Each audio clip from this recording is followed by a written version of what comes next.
I've enjoyed it. Your pod was amazing. I loved it. Foos doesn't like it. It was indeed smashing. Oh my god, we're back! Hello and welcome. Puns. We're getting back into the swing of things. I'm just gonna keep talking for a second while I sound check myself because it looks like everything's running correctly, but I want to make sure. Baby, sound check. I heard me. Good. I heard my. Sounds good. All right, all set. We're good. There was a moment where a terrible pun was made in chat, and Flandy Incredible. and No, Muskie it was an Incredible. amazing pun. Get the hell out of here. is very excited for it, as you can see. But anyway, this is the first time we've been like back all together in a little while, so I'm very happy to have everyone. It's been a month. Yeah. So as per usual, we're going to run through everybody and let them introduce themselves. We do have one wild card that we'll get to in a moment, but I'm going to start with my husband. Well, introduce yourself. Hello, I'm the Dubs, father of the Nubs. I play Gojono, a half-orc cleric. He keeps the team alive and healthy. Yeah, Ish. accurate. Ish. And I'm going to pass it off to Flandy. No. Hello. I am the Flandy. I enjoy puns. They're amazing. If I could reward inspiration for them, I would. But Foos mean. I play a paladin who is a furbolg, and he's an ape right now. He's a giant ape, and carrying Garai. Indeed, the man who just hit the wall at 40 miles an hour and somehow survived with, I think it was what, 1, maybe 2 hit points. Oh, it was. I think it was The exact number is not relevant. I feel like you're throwing some shade here. It was. You hit it just hard enough that you didn't pass out. Like that's a feat. That's a feat. You should get a feat for that. Like, anytime you hit a wall, you automatically don't die. But with that being said, I'll pass it on to Joe. I mean, I guess technically helpful. And also, I maintained that there was some drag. I slid along ground. I did not hit the wall at 40 miles an hour. I simply stopped being able to control my movement at 40 miles an hour. That's different. Okay. Anywho, introductions. That's what I'm doing. My name is Joe, and I'm here taking up the role of a pre-existing character who's an NPC, and now I'm running it for a bit. It's Garai. He's a fighter. He can get real big, and sometimes he's hasted and fast and dashes multiple times and runs into walls, and that's that's how we like it. Also, right, I'm also on the internet places. As a guest, oh yes, announced that I'm on Dispel Logic on Twitch Sundays, 8 p.m. Eastern, which is real people time, and that's where we play D&D also, and it's a good time. So come see us. But first, come do this. Watch this. This is also great. These are lovely people for letting me step in for a while. Somebody else say words. Follow. Yeah. I was right as she was taking a sip. I'm nothing if not comedically timed. I appreciate that.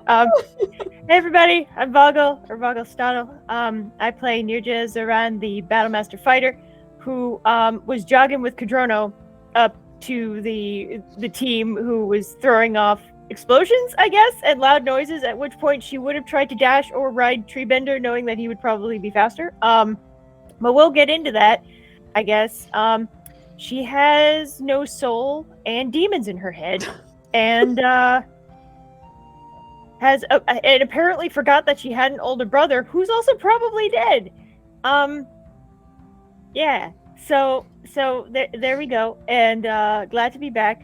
And I will pass it off to my buddy, my friend, who also has an amazing TTRPG where I created like the coolest character, and I really miss playing her, and I kind of want to go back to it, but I have like 0 time, but I really want to play it because she was really cool. And so it's a TTRPG that she made from scratch. Like fucking scratch, guys. How do you do that? I don't know how you do that. So I'm going to pass it to Maya Papaya. Hey. And I'm gonna ask for everyone to roll a d6 because we're gonna see who's gonna read her introduction, because our dear Maya Papaya unfortunately has basically lost her voice and it's very painful for her to speak right now. So she's typing for us, and whoever rolls the highest is going to it's just d6 or 6. It should just be exclamation point dice and then space, whatever number it is. And then 6. Okay. So do we got ties for 4? Did I do it? I rolled a 6. Vogley rolled a 6. So with that, Vogley, I'm pasting it into Roll20. Oh, there it is. Okay. Please read when this is the introduction for Maya. Go for it. Hey guys! What's with all the Floors. Hello, I am the Maya. I play an Irene. She is a sorcerer who is also a water genasi, who is also a phoenix. But Foozca traumatized her real bad. Now her inner fire doesn't burn no more, and she might change classes. Also, she is an egg. True fact. The only thing missing from that intro is she didn't mix up Irene with Euphemia. Yeah. Well, this I time it don't was know. pre-written. But I don't know who Euphemia is, so that's why this is perfect for me. It's perfect. Exactly. Egg! Uh, Eggity. and with that, I believe our last but certainly not least, and going to be very, very busy DM in just a few, is our singing Nenners. If you don't mind introducing yourself. Nancy. What's In up? song. I got Gold Digger stuck in my head. I've just been sparing everybody from me Oh, just no. singing Jimmy Please, yeah. Fox's part. But anyway, what's going on? I play Valen, the magically exhausted wizard at the moment, having to deal with a sorceress who's having a change of heart and turning into an egg, and wondering where his brother and/or giant ape is in the city. So I'm in for a very exciting, possibly stressful game time in the next few moments. Thank you. Passing it off to Foos, the poofiest. She who rolls ridiculous on DCs. Good luck. Yeah, I'm sorry, hello, I'm Foos. I'm the DM for Difficult Terrain, which is what we run on Saturdays here. So once again, thank you for being here. Just a couple quick sort of like shout out / announcements. This Wednesday, we're actually going to be debuting Nenners' short series, yet to be named. But we're very, very excited for it. Joe's going to be joining us again. Maya's here.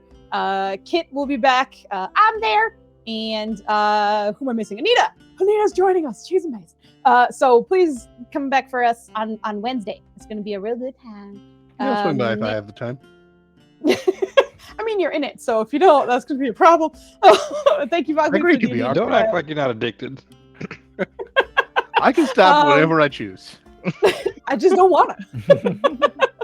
All right. So with that, we're going to get into a kind of a lengthy recap, just because, as Vogley so perfectly put, it's been a month since we've been all together. So there have been people who the storyline advanced with, and others who did not. So we're just going to kind of do a bit of a longer recap. So sessions ago, the team going through the city of Kimate Kimane recognized at least a vague location of an entrance to a hideout that likely involves some sort of fighting ring slavers, unfortunate group of people in the city. And going back to that location and wanting to stomp it out, as the preventers best do, on their way over, they noticed that those who were involved were also stalking them, and therefore launched an ambush. It very much worked in the preventers' favor, as they murdered, or actually, I don't think everyone got murdered. Not all by them, but the ambushers did not win that one, fortunately for them. So, having taken them down and getting a moment to sort of interrogate them, in between one dying, they interrogated one, stabbed him, and he's dead. And there was another on a roof that unfortunately bled out that time to kind of save him. The one that they left to kind of ask some questions was very swiftly shot in the back by an invisible arrow that the team recognized as an assassin who mostly plays music, a violin of some kind, often to celebrate their victories. But having recognized the arrow that hit her in the back and was kind of wrapping around her and forming some kind of tree, they recognized that this was the assassin and leapt after in a chase. Being that two of them one turned into a giant eagle. We're not going to name names, but Valen turned into a giant eagle and grabbed Ryland and flew off as quickly as possible. The team kind of got split up in between all of this, as Irene and Garai got hasted and very quickly pursued afterwards.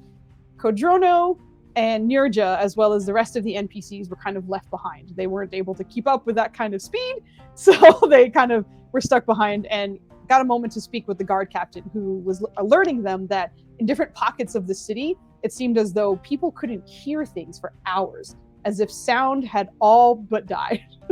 Anita's here, huh? We were talking about you. We were talking about how you're going to be with us on Wednesday. So hello, and I hope you're having a wonderful Saturday. We're doing a very long recap because it's been a while since we've been back. Yeah. So, with Nirja and Kodrono having spoken to the guard captain and alerting them to the strangeness that has been happening in the city, she let them know that they know where to find the preventers, and that you were free to go find your friends, of course, who ran off as an eagle or hasted. The rest of the team, being Garai, Irene, Ryland, and Valen, chased after the assassin as quickly as possible.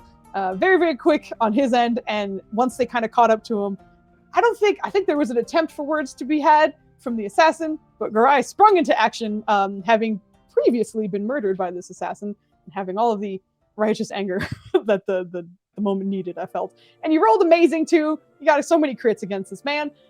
So a fight broke out on the rooftop with these five, actually, including the assassin. 5 fights goes on for quite some time. A few downs were had, as I mentioned. Those of you who were down, please make sure you remember how many times, because that will come into play later on. But the team did manage to seemingly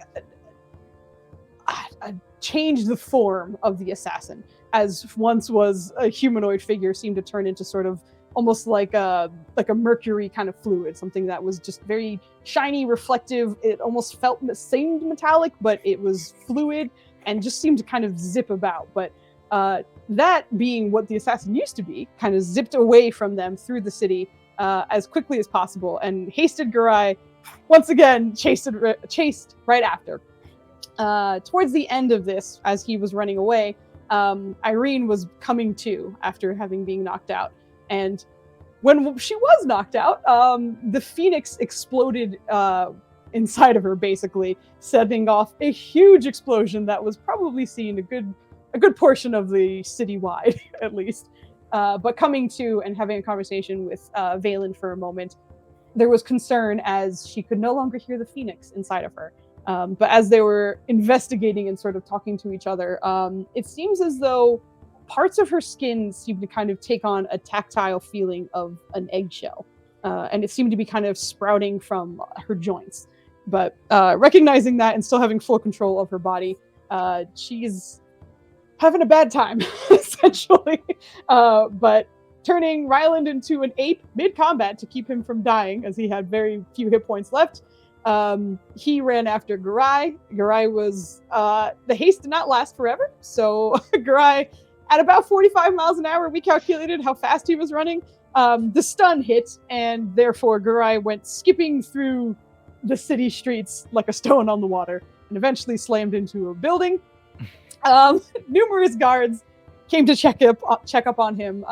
Garai, in his past, was actually a guard for the city, so there seemed to have been a little bit of camaraderie and concern for their ex-colleague, I guess, but they stopped him for a few questions, and unfortunately Garai has horrible charisma and passed pretty much none of those persuasion checks to try and leave. So they kind of didn't want him running off and just kind of sat him there. But eventually an ape came, and a giant ape named Ryland showed up. But after some questions, the giant ape named Ryland eventually kind of grabbed Garai under an arm and started kind of loping back to the team, if I remember correctly. So we are picking up with the team still divided. Garai and Ryland on their way, Irene and Valen on the rooftop, who very briefly had a conversation with their succubus contact, Lahiri, who showed up and just kind of let them know that she seems to be developing a way to track the assassin. She can't talk about it currently, though, because Irene has fully white eyes, and the team was also well aware that usually means that you are being watched. So, having not wanting to disclose that information, she left shortly after kind of explaining that. But with the team split up, I think we're going to be picking up with the Kodrono and Nirja team, as they have been walking in this direction, and fights are quick, of course, but now there's been some downtime, there's been talking, so we're going to see how quickly they're able to catch up with the group, or how that goes, essentially. So that was the super long recap. Hopefully, if I left anything out, apparently Nanners is still trying to kidnap Joe. But we are going to be hopping back in with them. But before we do, one last announcement. Congratulations to Irene and Vogley. The two of you have the inspiration for tonight. I do? Yes, you do. Because I made them only vote for one since we had the small group. Irene won that vote, and then I was like, we're going to give it to Vogley because she's not here and we love her. So here you go. Thank you. So Vogley, you have the vote. For me, yeah, you got one. So Vogley and Irene, you guys have the inspirations that expire tonight. And with that, I think we can finally hop back into it. So thank you for bearing with me as I bumbled through the recap. And now we are going to pick up with Nirja and Kodrono, who have been vaguely following the direction that you saw your team run off in. Also, Flandy, I'm just making sure you're not muted. I saw your lips moving. Are you trying to speak? No, I or was you remembering that I wasn't in the music channel, and I said it out like in my voice shit, myself, I but forgot it came too. through, and then you caught on that I said it, and then I interrupted when I tried not to interrupt. So here we are. As is the I'm Flandy just way. making sure. I was trying so hard because I'm looking at my notes and I'm looking at all these other things. So I was like, I haven't looked at your faces in a while. And the second I looked, Flandy was like, what's happening? I'm sorry. Are you trying to say something? So yeah, okay. Making sure. But picking up with Nirja and Kodrono, following the general direction they went in, you guys at advantage for one of you or each can give me a survival check just to see how well you can pick up on the path. The good news is your team was very hard to miss, so you have a lot of sort of commoners looking in the general direction of like, what the hell was that? What's going on? There was an explosion not too long ago. So you have a good chance of finding it. Okay, and then there was also like I kind of said previously, I'm sure there were really loud noises, and at that point they would go from walking to running. Did you ready? All right. I was just gonna say, of course. Hold on. Let me just double check. Sure. Double Lubigus, because I think I suck at survival. Oh, please don't time out. Please don't. Time out. Oh no, just sometimes their character sheet just takes a little bit to load. Okay. Oh yeah. Because Dubs, you may have better survival than survival. Yeah, I have a +0. Maybe you should roll again. All right, so we'll have Kodrono roll with advantage. Kodrono, Rose di vintage. We'll stick with the 17.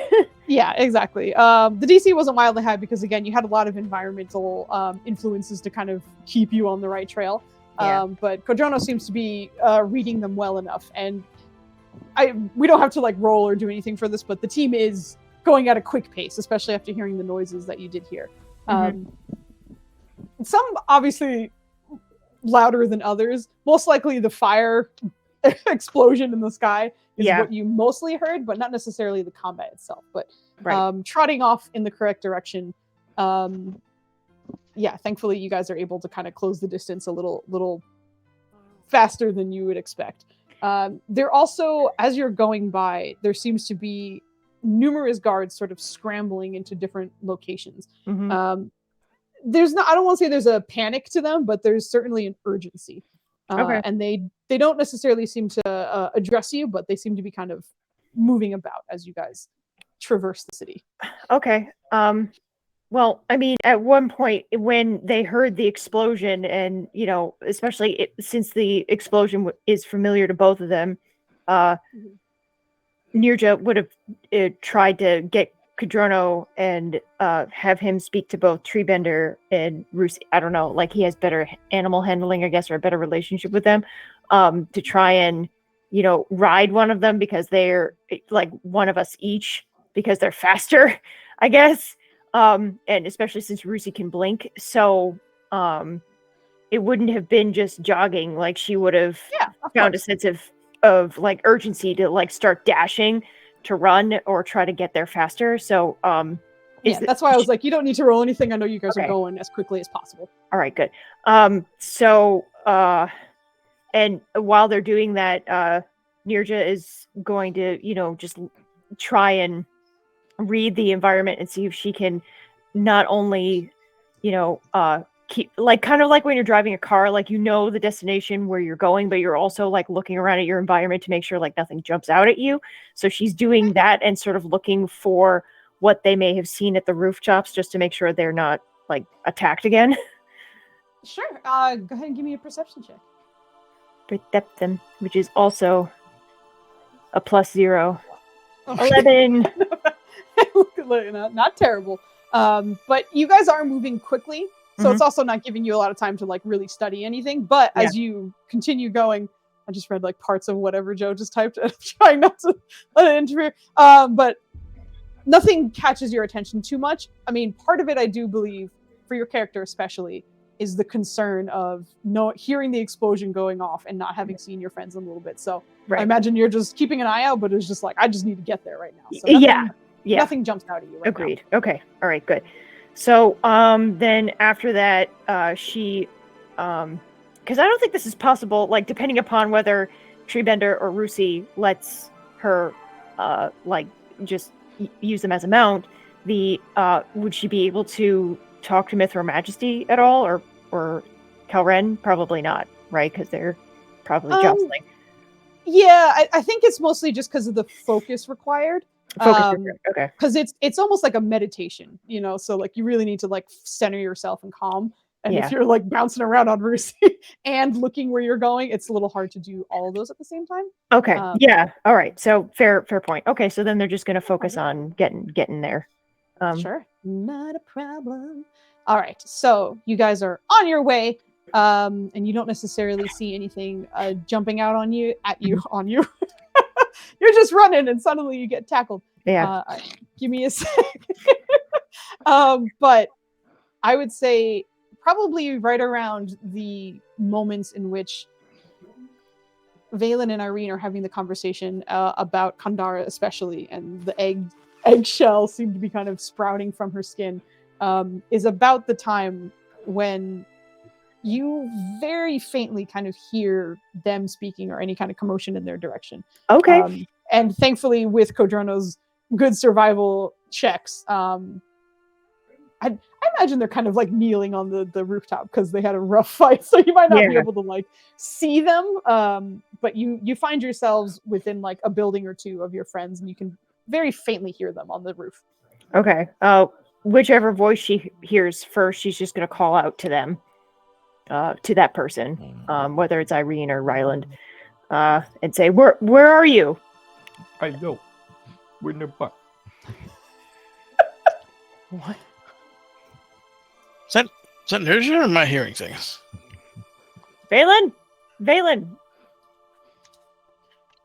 She's just gonna look around for the Dragonborn. It's not the Dragonborn you see first, but the big owl bear kind of lumbering beside that catches not only yours but any of the commoners in the area's attention immediately. We're up here. We're okay. Have you seen a giant ape?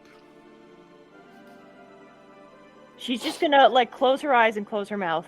Like really big. And inhale. No. Okay. That's Ryland, by the way. I hadn't any doubt. Usually it's him. I don't mean metaphorically, but I figured. Okay. So did it work? If you're asking if we won, yes, but he has got away. He turned into something that, frankly, shouldn't have happened. I'm going to need a consult on that from a magic perspective. He turned into what? A ball of energy, more or less.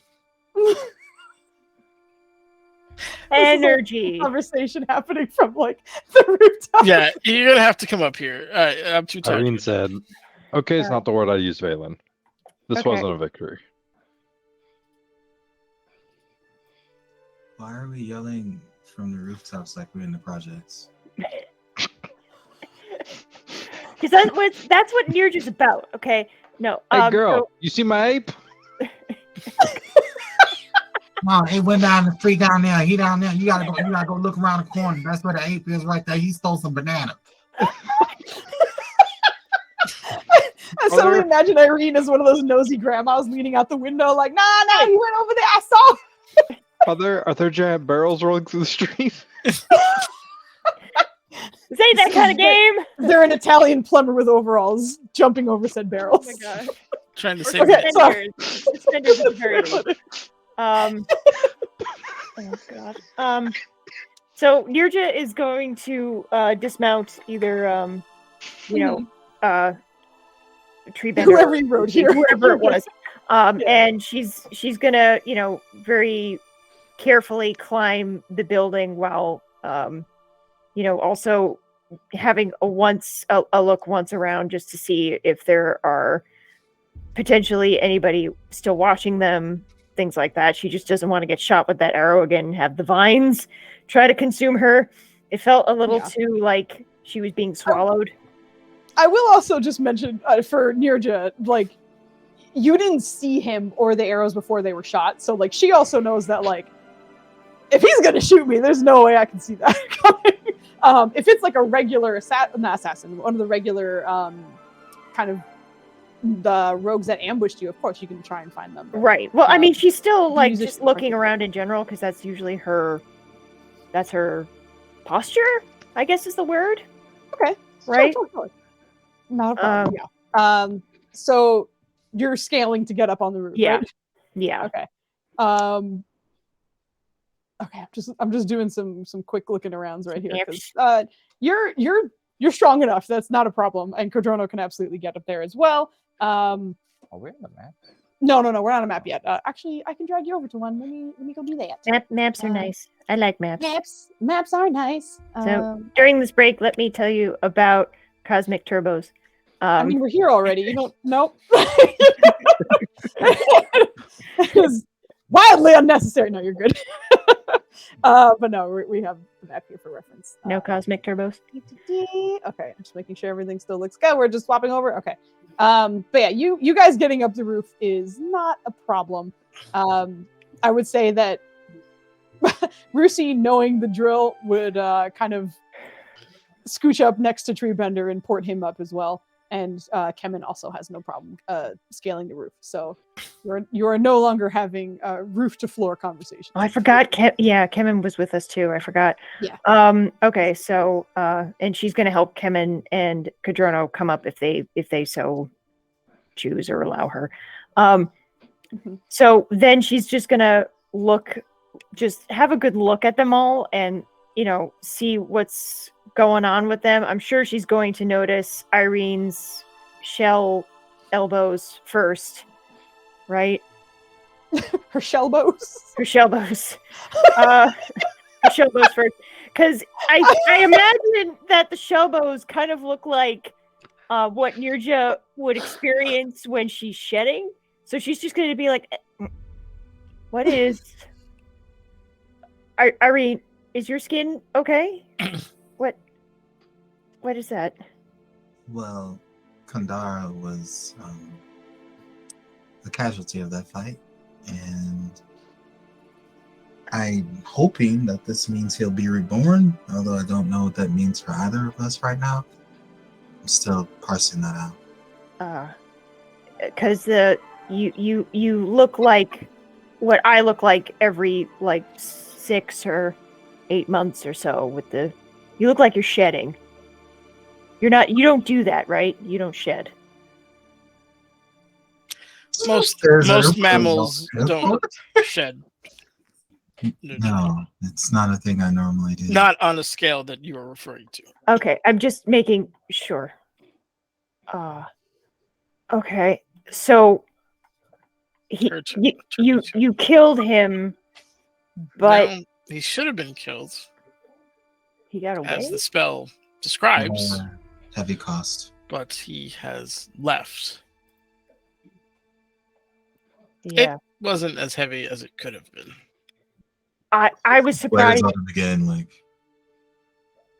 I was surprised. No one is dead. Right. Well, if that's your baseline, let's raise the baseline a little bit.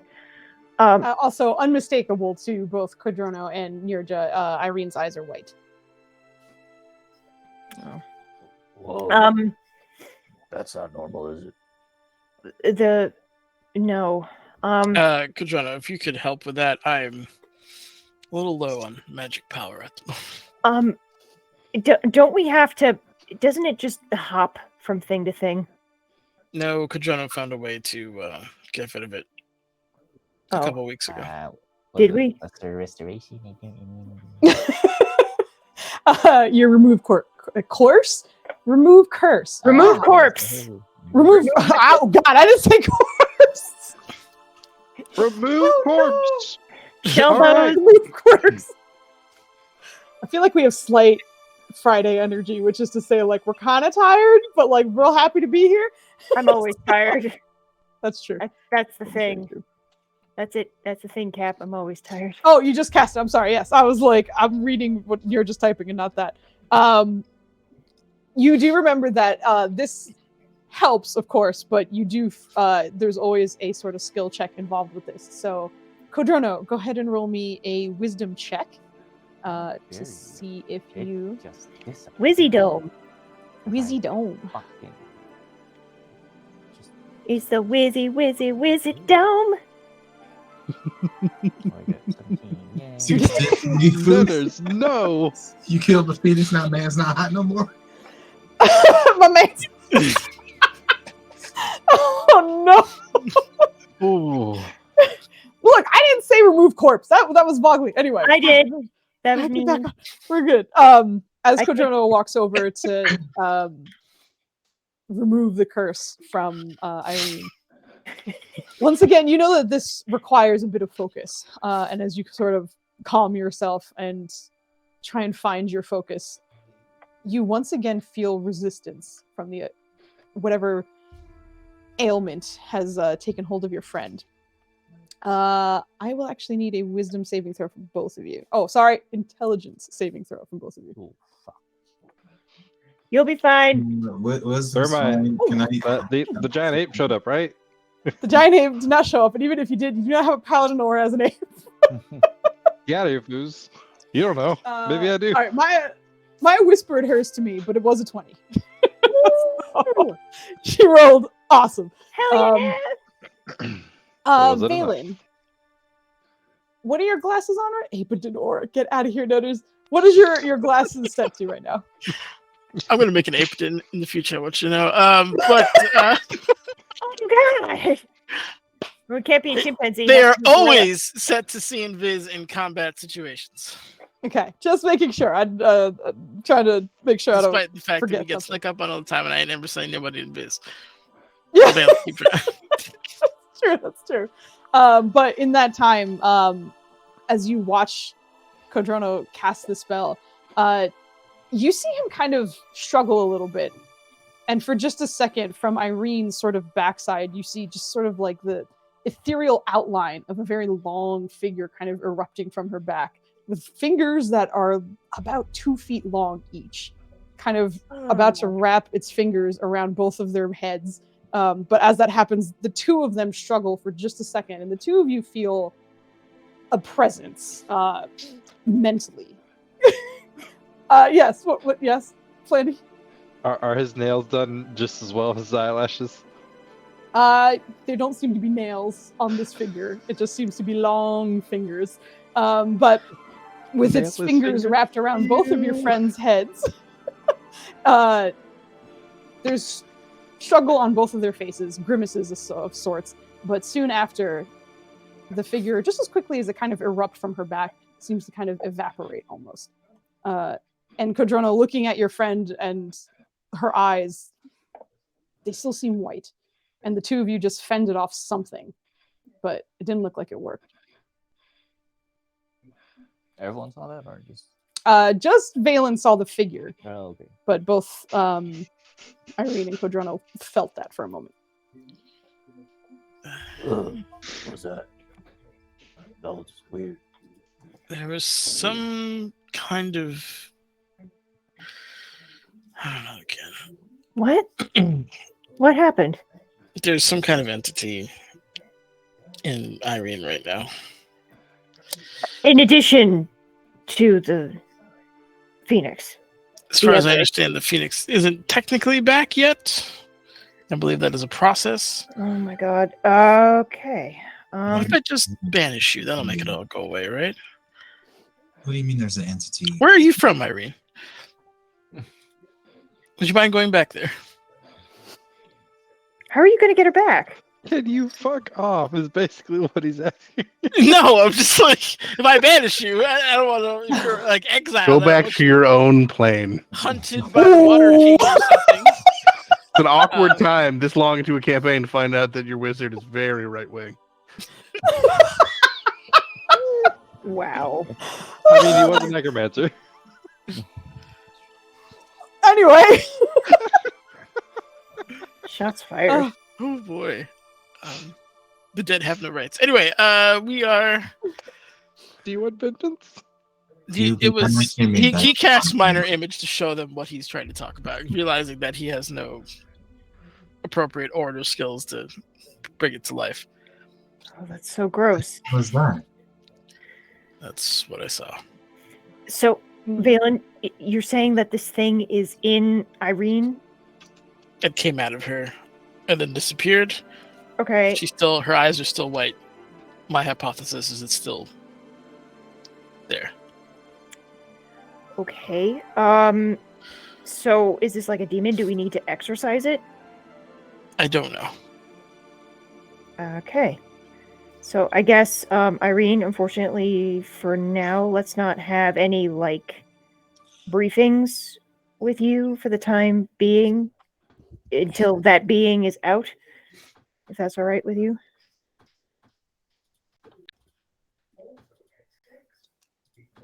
Just more toppings on top of the shit sundae. I'm fine with it. Okay. Oh, if it makes you any better, you'll probably be a whole egg soon, so... What? What happened? What? Okay. Really, just trying to crack a smile and then lets it leave for a second. Maybe next time. So I thought that we were not going to catch him, and I thought that it would be not worth the resources trying to catch him. I don't know if I'm just too logical or not stubborn enough, but maybe next time just let it go? No? We're of a difference of opinion in that, but We approach with a plan, or we don't approach at all. we're not going to have time for plans all the time. At the same time, this doesn't seem like it was worth all of our resources. We learned a great deal from this particular combat. Okay. What did So- you learn? One, that he has apparently an immunity to death, which, not knowing that going into it, would be nice to know. 2, I have an idea of a few spells that should be useful. And 3, my egg friend here is a spy, so I cannot divulge more. But this was an educational experience, to say the least. All right. Well, Really I quiet and like walk away from the room so you guys can. I hope it was worth it. Oh boy. All right. So let's get you up. Where did Garai go? He ran off after him. The entity. Yes, I see. he Okay. points in the direction. All right. And she's gonna, kind of go to the edge and have a look and try and see if she can see either the giant ape that Valen mentioned or Garai. No. That's a no. Okay. Currently, you look in that direction, you do not see anything. I mean, you see regular city folk and whatever, but not an ape. Okay. All right. Maybe it would be. Well, I don't want to split the group again. We'll just wait until you guys catch your breath, and then we'll go look for Garai and Ryland. Valen's going to just meditate and attempt to do an arcane recovery in the meantime. Okay.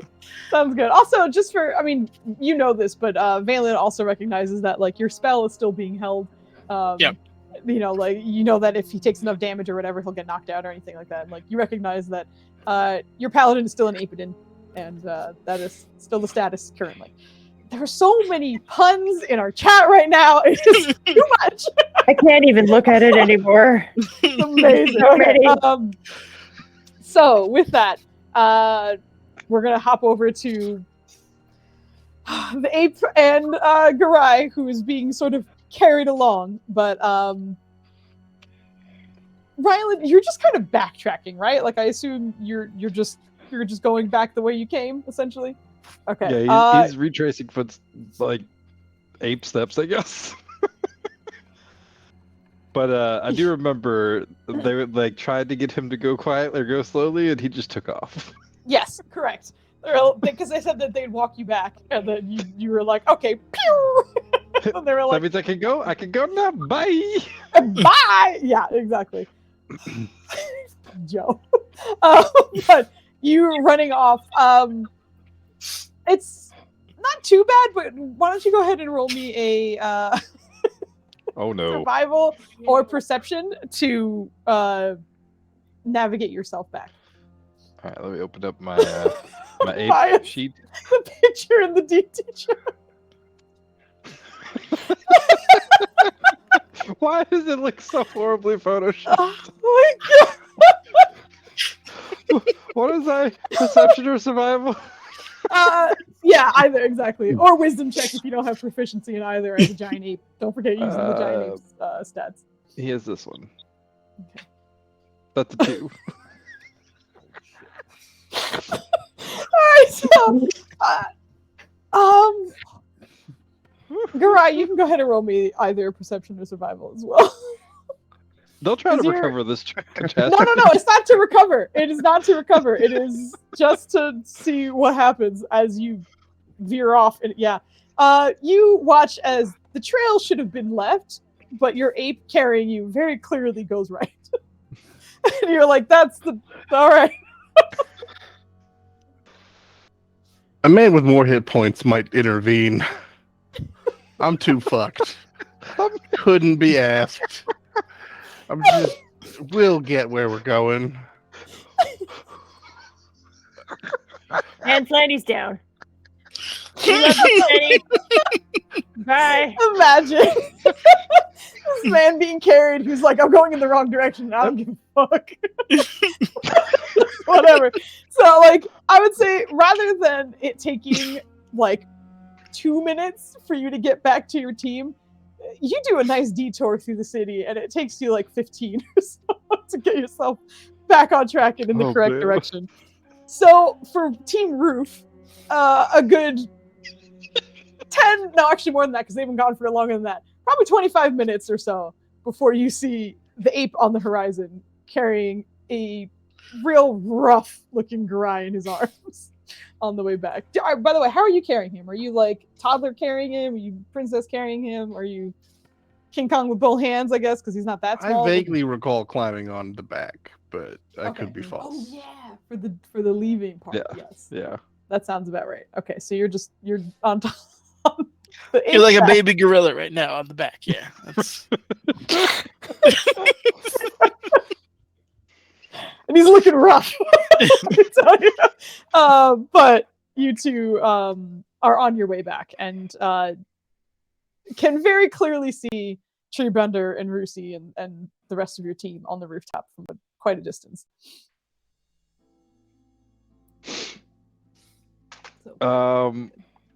Yeah, I guess that's gonna depend on what Valen does. He's just gonna keep going until he's on the rooftop. Not a problem. I'm not gonna have you roll nothing. You're fine.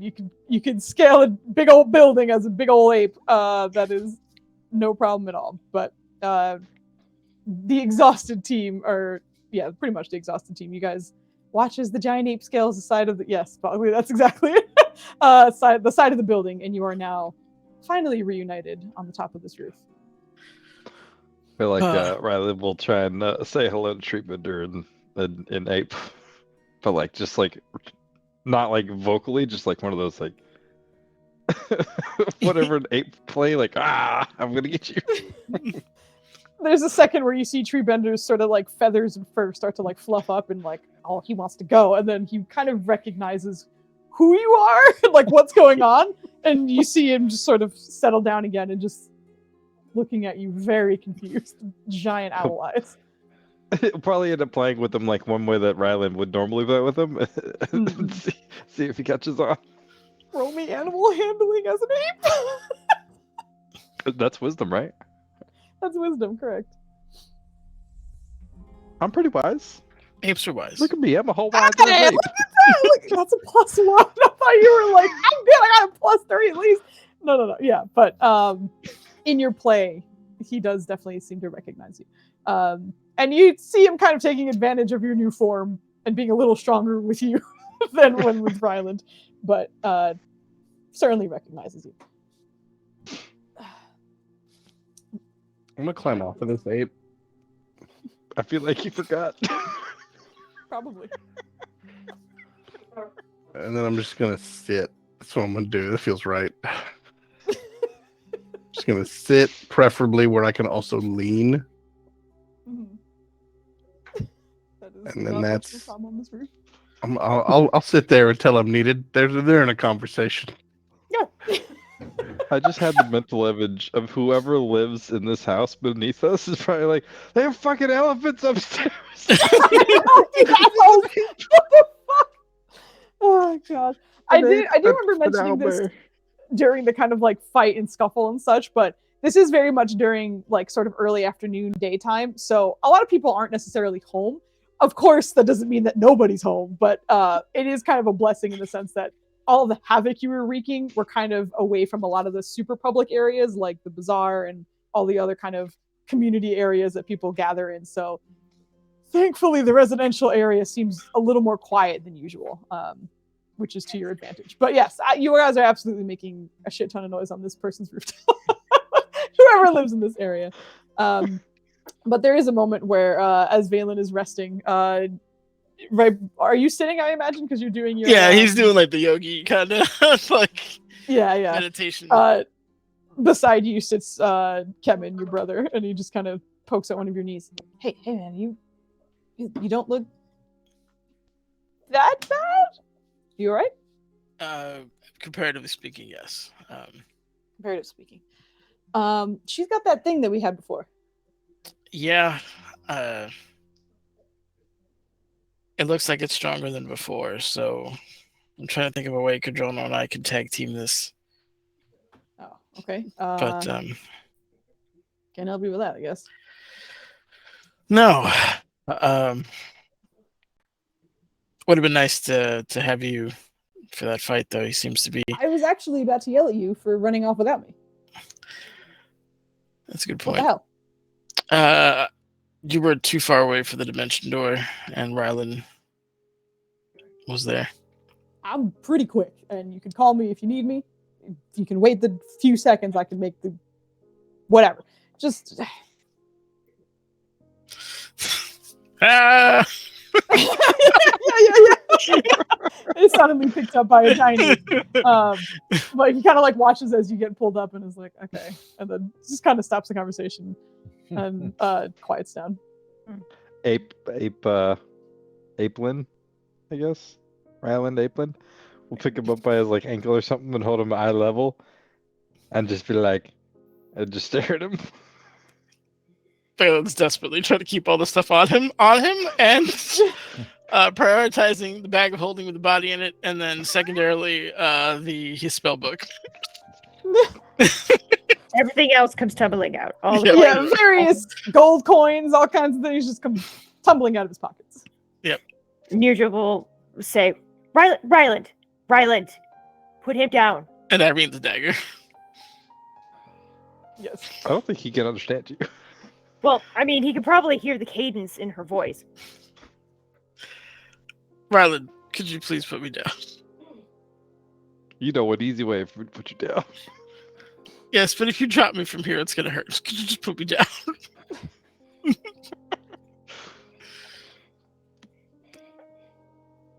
I'll drop the spell. Just put me down. He's gonna put him on his head. On his shoulders, like set him up top. And then start prancing around the roof. As he's doing that, Valen's gonna try to make eye contact with Quadrano and be like, he's gonna need some healing. It's the right reason he's an ape. I didn't have the ability to heal him quick enough and keep the fight going. Actually, I think most of us need healing. But I'm gonna drop this spell. Which I imagine is going to end up me piggybacking Rylan.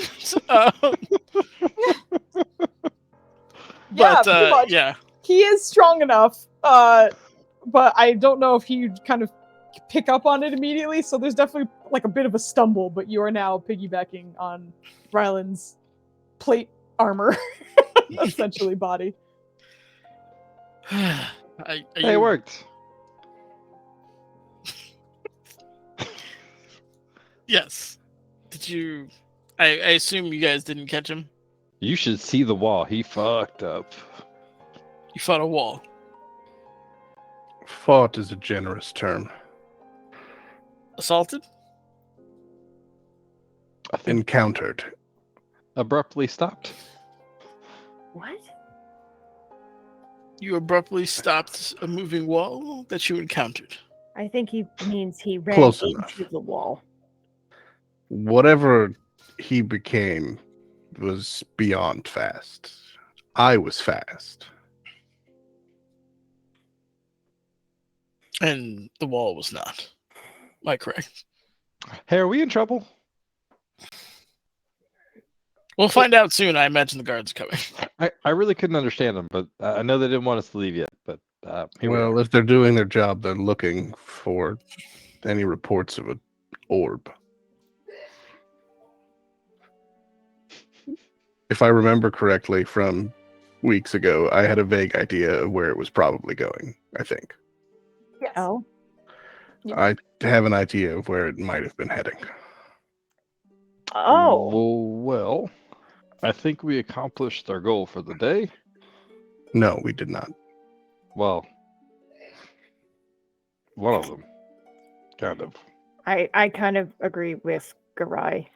It didn't seem like it was worth it. We learned stuff, right, Valen? We did learn a lot. You trying to like be chipper? I'm actually somewhat satisfied in that particular encounter, all things considered. Through Ryland's Raiden's gonna his kinda eyes just- are. Oh, sorry. Set that and knock off the roof. Oh, sorry. You're fine. But through Ryland's mask, you do recognize his eyes are white as well. What if we drop you both off at the pyramid? Oh, right. Might be a good idea. We have to go there anyway, right? Who are we dropping off? You have an influence, sir. As does Irene. And I imagine Garai? Okay. Not Is it a yes me. or no? No. Why would you weren't here? I was shot with an arrow. I don't know. Like, I fully don't understand. I don't fully understand. Valen looks at the holes in his robes. I think we all were. Bless you. Say bless you to whoever's listening to the joke.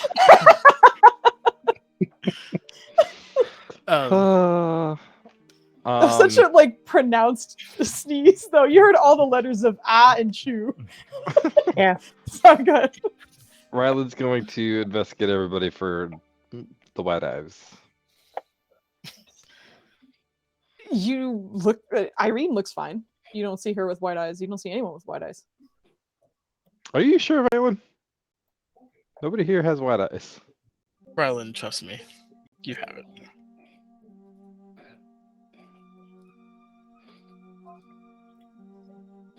Who else has it? Irene. She's also turning into an egg. Quadrona, what? Your mom taught you how to do this, right? Bless you again. No. No, she did not. Also, Valen does very much remember that she was like, he would not approve of the method I have to do this, so I don't show him what it is. So she very much keeps him in the dark. I know Flandy wasn't there for that episode. Did Rylan was there when was Rylan there when Cadrono did the remove curse? When Cadrono did it, yes. Okay. Rylan would go up to Irene and give it a shot. All right. John already tried. Valen's going to gonna ask Tamna for a level 4 and attempt to banish whatever comes up. All right. Tamna is going to agree or allow you to, and he seems to be watching very fascinated. And like with your see invisibility, you also kind of recognize that he seemed to have cast it on himself as well. His eyes are kind of flickering a little bit with some magic as he's staring at what's happening in front of him. But shit. He allows that to happen, and you are doing your remove curse. So, Flandy, I will need your charisma check, please.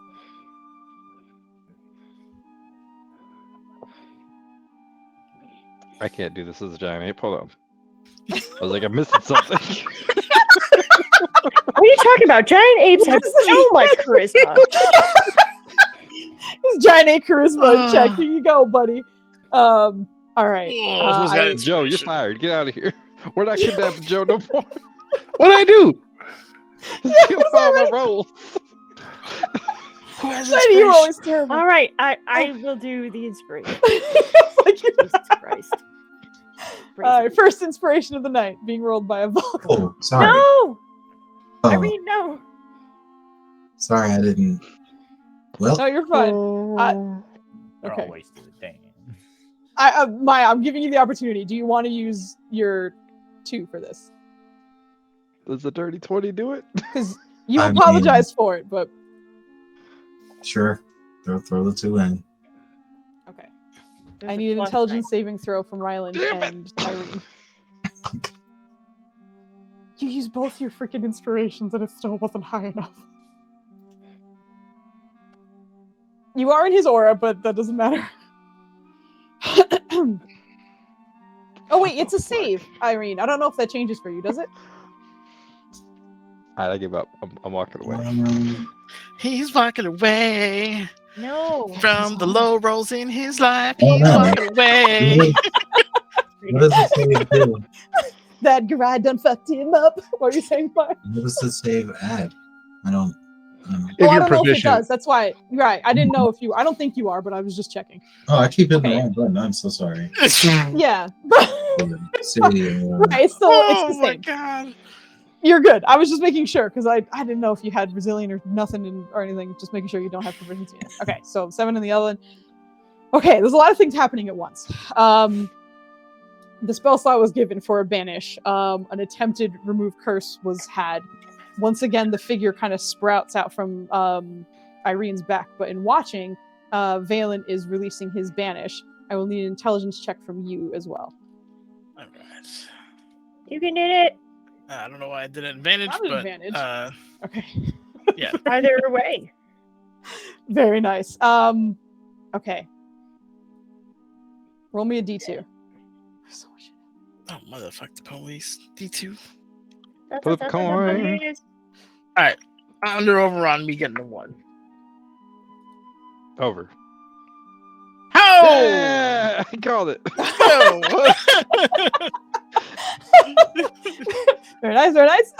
Okay, so in a very short period of time, Ryland focuses as much as he can and tries to get the spell out, but something about maybe being an ape and then back to your physical self, you couldn't quite get your mind where it needed to be to successfully force the spell to work. And Irene and Ryland, Irene for the second time, you feel a sort of a presence, just an oppressive force on your mind for a moment. And Valen, you're watching as once again the creature comes out and the fingers wrap around their heads. The fingers being so long that like the palm sits on the top, but the fingers kind of curl around the entirety of their skull, basically. And as you release your banish spell, you see as the figure seems sort of just vaguely outlined in sort of whites and silvers, but no detail really. But as your spell goes off, its head turns in your direction, which seems to be sort of large black pits representing eyes sort of staring at you. But as your banish goes off, much like what is happening with Ryland, it takes some effort from you to sort of force it to work. But as it does, you watch as the side closest to you kind of recoils and the hand pulls away from Irene's head, but seems to tighten around Ryland's as it just sort of fades off. You feel your banish has worked, but it's still actively fighting against you. Wow. At that same time, Irene, your eyes return to their regular color, and that force that you felt seems to have gone. Ryland collapses, eyes still white. What happened? Valen checks vitals immediately. I did it. Codrono assesses him. Give me a medicine check, Codrono. Why the fuck is medicine not intelligent?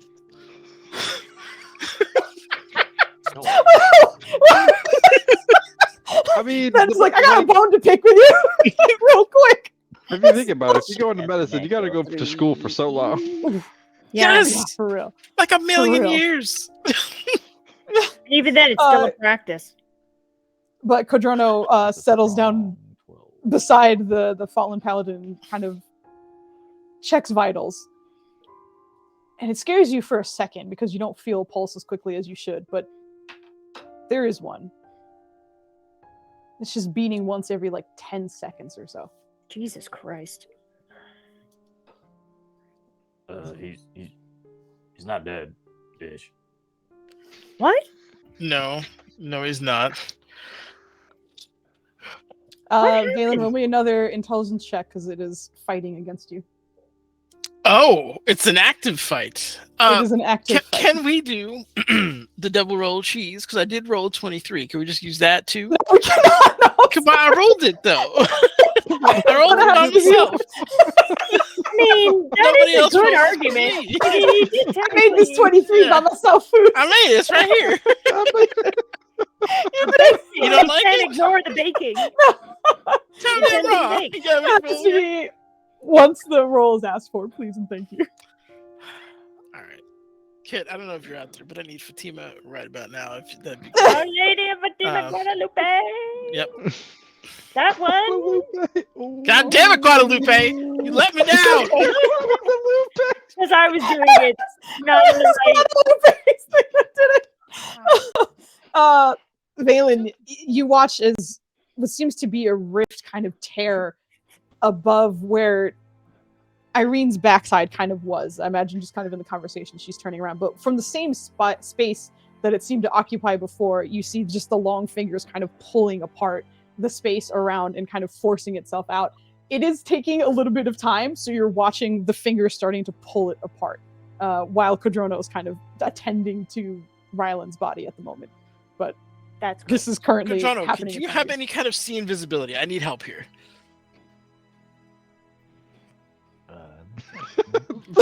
Leans in. He's got to look at his big old screen with his character sheet on it. I don't have much of anything at all. Alright, shit. Fairly certain he doesn't.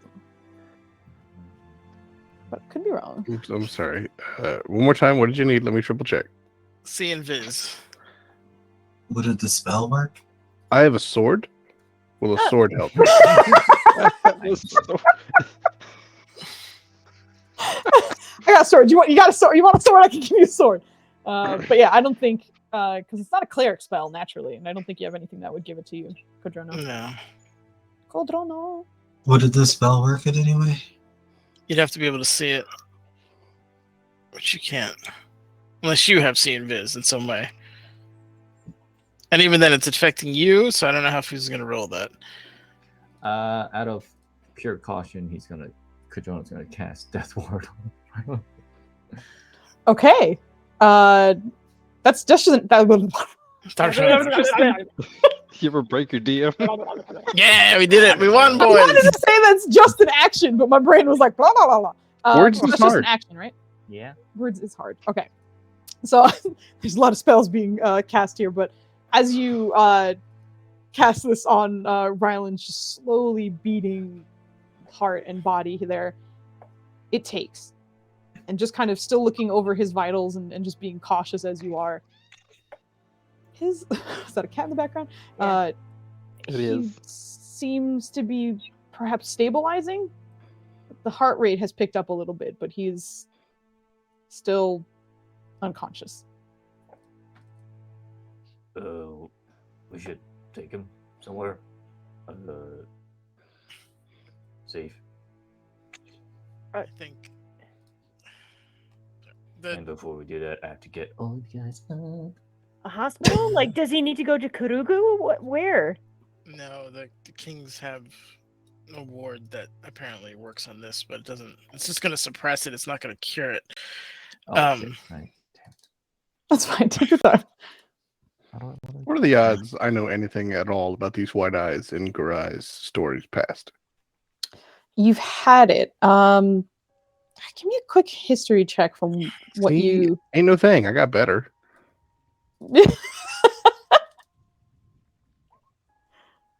Oh my god!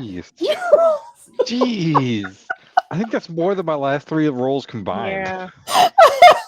Your last 2 rolls were 11, so that's false. God, No, damn, they were no, 6s. That's false. Or did you roll more after the 11s that I missed? Just for 11s were clarity. 6s.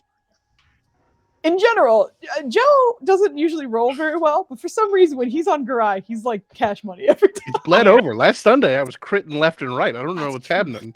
It's great. It's great. I'm very They're excited. gonna kick me out of the low rollers club, and I just got comfy. I just got comfy. But in remembering your own experiences with it, it didn't. It was strange. You certainly had visions very often when you were asleep. There were times where you were kind of in a white expanse, and you could see a creature sort of inspecting you. From what you could remember, it sort of spoke to you, but you don't quite recall the conversation either. It almost felt like something else was also kind of riding along with you, almost like you had a parasite of some kind. And that's kind of what you can imagine what they're kind of dealing with right now. It might seem innocuous, but you remember most of any kind of negative feelings you had was whenever you were unconscious, which your paladin is currently. Does that healing apply to him? Does he get that? Or is like are his hit You- points you- still 3? Are No, they your are hit they points are now 1? 9. Okay. Your hit points are now 9. Kajano, do you know protection from good and evil? Yeah. Do you have it prepared? Yeah. Could you cast it on my formerly Apin brother? Apin. Apian? Sure. Apian? Apian. He's an Apian. Let's waste it. Kojano shows up and it's just like, Mr. Cleric, can you use all of your spells right now? I need all of them. I'm going into spell debt right now. I don't want to hear it. No, you're fine. You are fine. That's Let me Why are you see. complaining? It's a 4-letter word. It's not that hard to spell. we don't care if you hurt me. I'm casting spells I don't have. Okay. As this goes off with all the other sort of various spells you have on this paladin, Ryland, I will need another intelligence saving throw at advantage. Do I Oh, know what shit. got rid of my white eyes? Because I have a feeling I know what got rid of my white eyes. Death. Guys, Yes. it's easy. It's really God simple. Just kill damn. him, stab him in the heart, and bring him back. It'll be It's fun. 100% what it's about. Again, I have Oh. a sword if someone can Garai bring just him comes back. up and stabs me. That's what you thought had happened. Yes, you're pretty sure it was your death that got rid of it. Oh. That All right, nothing he's else back, should baby. work. He's back. All right. Let's go. All right. Just Codrano doing everything he can, and every time he casts, the palms of his hands turn that bright silver that is associated with his deity, but it doesn't seem to have calmed at any point since he arrived. It just seems like he's just glowing silver and casting numerous spells, and there's just sort of tension and panic on this rooftop. But for Ryland, all you see is white. You were casting a spell on Irene, and then everything just went white. I'm not sure what happened in between. And as you're in this space, the eyes open up once again that you've seen before. And just kind of stare for a bit before Hi. impossibly long fingers kind of curl out from the whiteness. Oh, those are. And almost Those are like a big fingers. touchscreen starts just kind of like swiping across your body, and you're watching as your arms are kind of being puppeted out into different directions, and you're kind That's of not just very being nice. displayed, and you're able to think, but your mouth won't move for every word you try and speak. Good God. But as you're there, and it's just sort of spacing all of your limbs and fingers apart and studying very carefully, against your will, memories start flashing across your mind. Being here, the Tenacity Den, and your friends, and your village, and your people, and the markings on your face. Everything just flashing rapidly. But mostly, it kind of centers back on you. You start thinking about the physicality of your makeup. You're a furball. You're strong, you're tall. You have a natural tie with nature. There's a fae touch to you a little bit too. The abilities you have. Yoriana, being one of your adventures, who have you encountered? Myliki, who you currently encounter. Rusi, your soul-bound friend. And as all of this is kind of racing and running through your thoughts, there's a moment where, for the second time, a large, silvered, giant green palm stretches through this expanse My fat hands.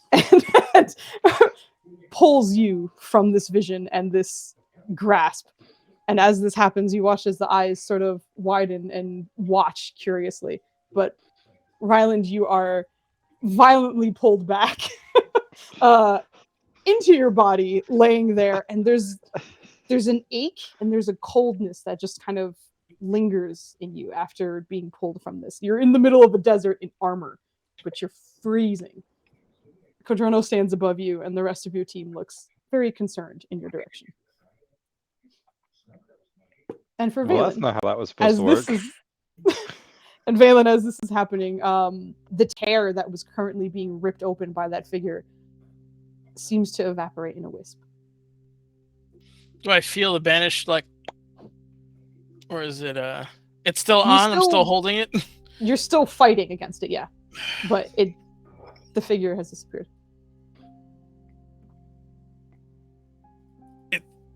Is he back? Ryland? Look, I don't. I've never failed that spell before. Just happens. Okay. It's weird. Are his eyes still white? Do I remember everything? His eyes are still white, yes. You remember what occurred, yes. Irene's eyes are still normal. Irene's eyes are normal. Okay. So I met the eyeball guy. He was looking through my memories. I tried telling him it wasn't cool, but I couldn't talk. Wait, so that's what that thing was that you... Also, thank you, Noada. She's looking to Valen and just being like, so that finger creature that's what the eyes represent? I don't know. It's still going on. I'm trying to keep it from you. Wasn't that in that book that your friend gave us? Long fingers, digital lapse, or some shit like that? What? Yes. The There's irate something swan. about that. Yeah, you were not wrong. That has come up again, but the more immediate thing is trying to get rid of it now. Hey, look, I'm not very smart, but I figured something out. I think I deserve some kudos. Like, Valen's visibly, like, exerting force. Careful, it's interesting. It doesn't work like it normally does. Oh, am I bothering you? Hold on, I'll just... Shh, Valen's having performance issues.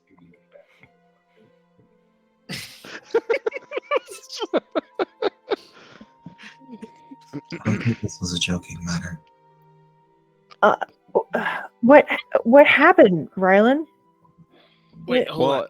Irene, can Worked, you didn't reach? No, it didn't. Irene, can you reach Kandara? She's gonna try. I guess the best way she could think of to do it is to like try to trigger that her mantle flame. Sure.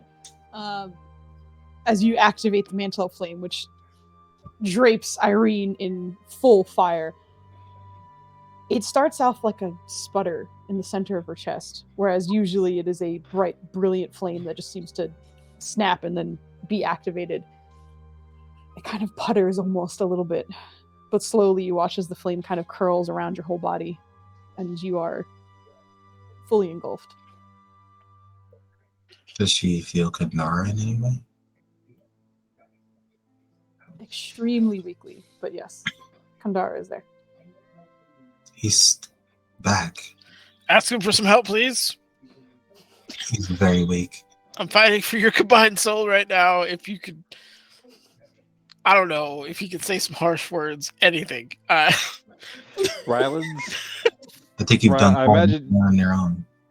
I imagine Ryland's still on the ground, but he's gonna reach out and touch Valen's foot, and he's gonna do the thing that he's been doing lately, where he's trying to focus on the fight. What? The hunt? The hunt. That's the word. You Wow. confused everybody here. What exactly are you focusing on? He is trying to channel to Valen everything that he's learned about hunting as of yet. Like, all right, it's a sneaky. You gotta like get in there. You gotta sneak down and get in there, and like one of these, and don't let him have it. Yeah, get one of those. Like he's just channeling everything that he could think of, like fighting spell style, I guess. But he's like, we must hunt, and he's trying to help. And he's channeling it check. to Valen. A wisdom check, she says. Yes. Yep.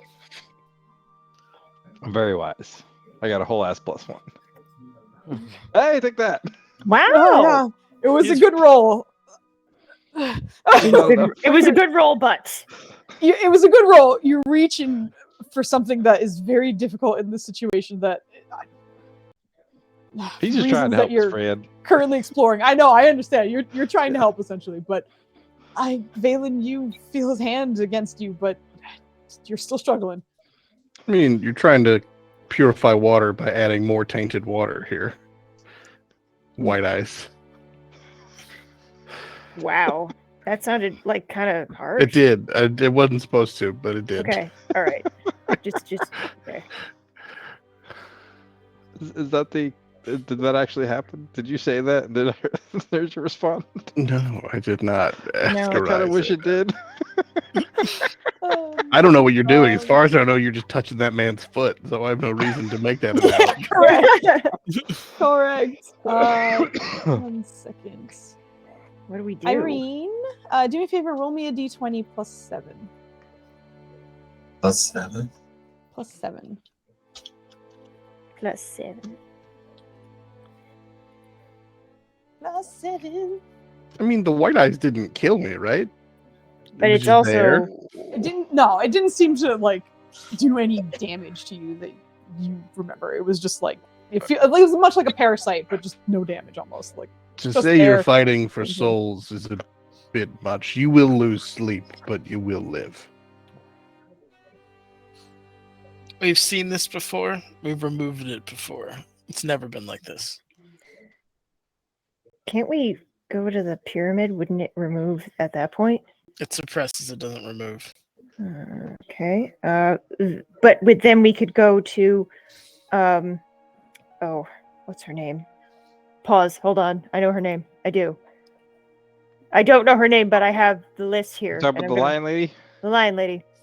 I got it. I got almost it. killed I Valen? know it. Jabali. Jabali. But can't Jabali maybe remove this thing?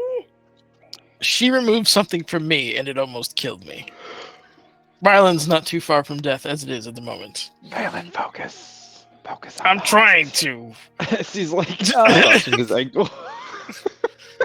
As that is happening, there's a sort of inner monologue between Irene and Kandara, just reaching out to her phoenix, who is there, struggling but there. And as you ask for some help, the phoenix very quietly responds, I can help. It may mean I return later, however. I think it's taken something from us.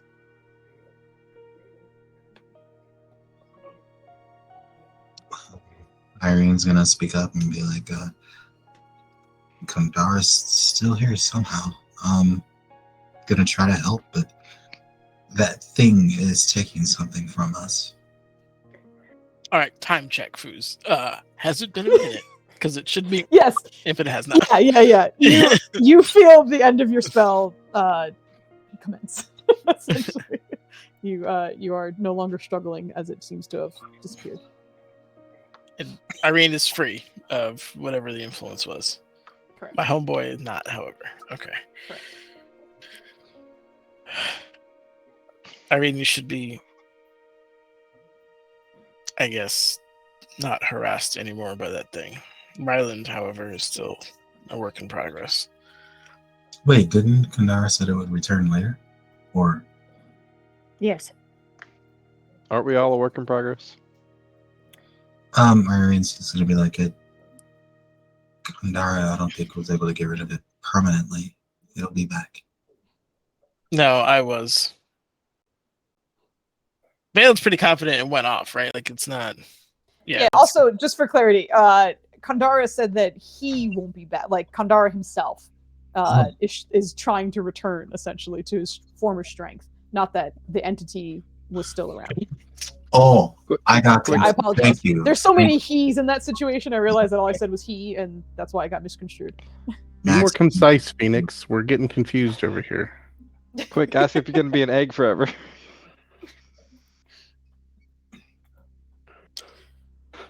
What are we gonna do about you? You know, I didn't want to go to this thing anyways. And he just like teethly grin. His helmet that we can't see. I feel like we've adventured together long enough that you would know exactly what he's doing. Okay. All right.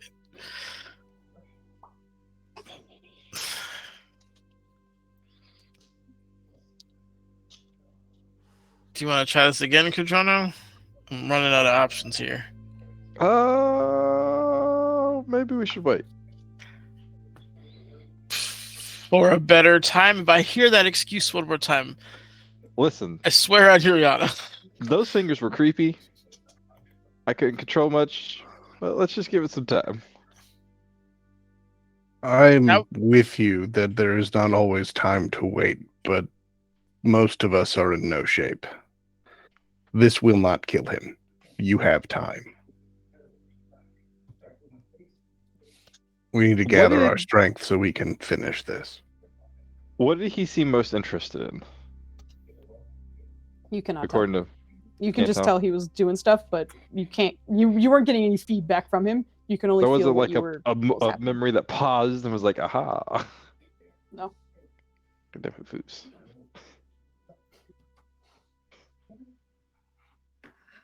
I'm just gonna point out that those notes were eerily accurate. There were long bones, long finger bones. Oh, Ah, you're yes. Black eyes were there. What are you talking about? He does seem to gain information through his fingers. He was kind of like swiping through my memory, like turning a page in a book. Like an octopus.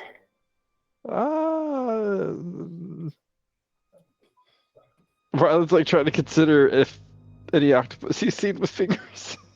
Oh no, they're Drop the suckers. point. Actually, they're very sensitive. They also can taste everything. so- Horrifying image. Yep. He's Just just 8 like- tentacles with fingers on each one. You're welcome. Irene and Ryland, roll me a d6, please. I don't want to. Can't. What you had said just now? What was that? What you had said just now, right now? I need you to roll me a d6, please. Roll But a d6. Roll a but d6. trauma hurts. It hurt real bad. Yeah, trauma is unpleasant, and we're trying to reduce the amount of trauma because we have so many. We fulfilled the trauma quota. It's full. It's bubbling over. It's all on the Said floor. D6. It's a sticky mess. Your cup runneth over, and that's almost always used in a good context. Yeah. Flandy, I don't know if you intend this, but like the video is a little off because we can't really. He was see. trying to show off his cat, see but he kitty put cat. yeah. But Yeah. we got a headless Flandy in the meantime, and that's okay. It's cat petting times. Right, but I can't really see the cat. Yeah, the So it background looks is. like you're I doing mean- something with your knee. Boggle, you're like 2 dots and glasses right now.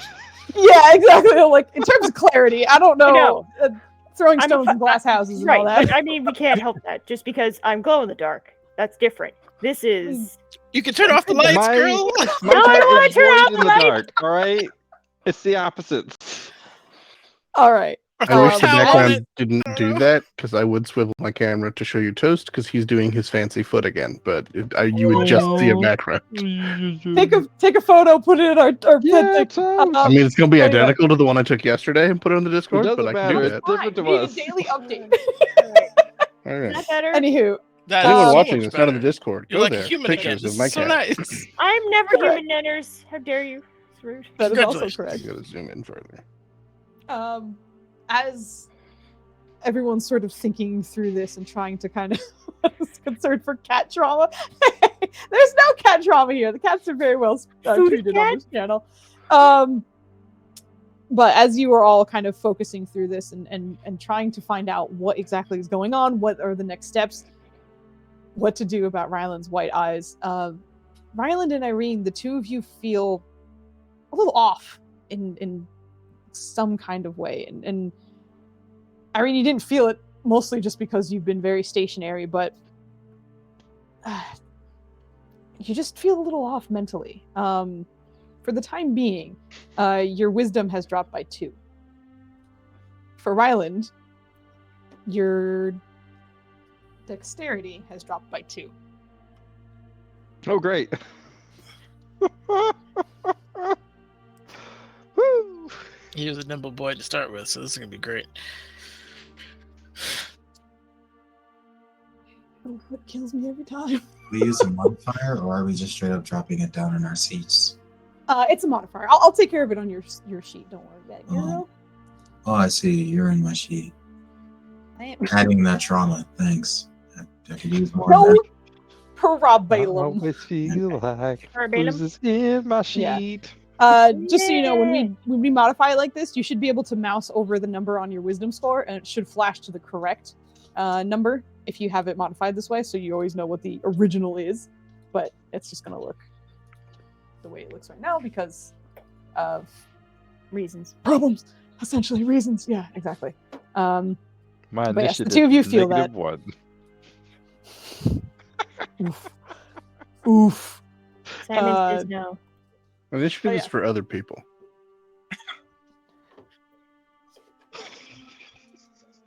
Additional plug for the Wednesday game coming up. My initiative will be -2 in that game, so come see how I deal with that.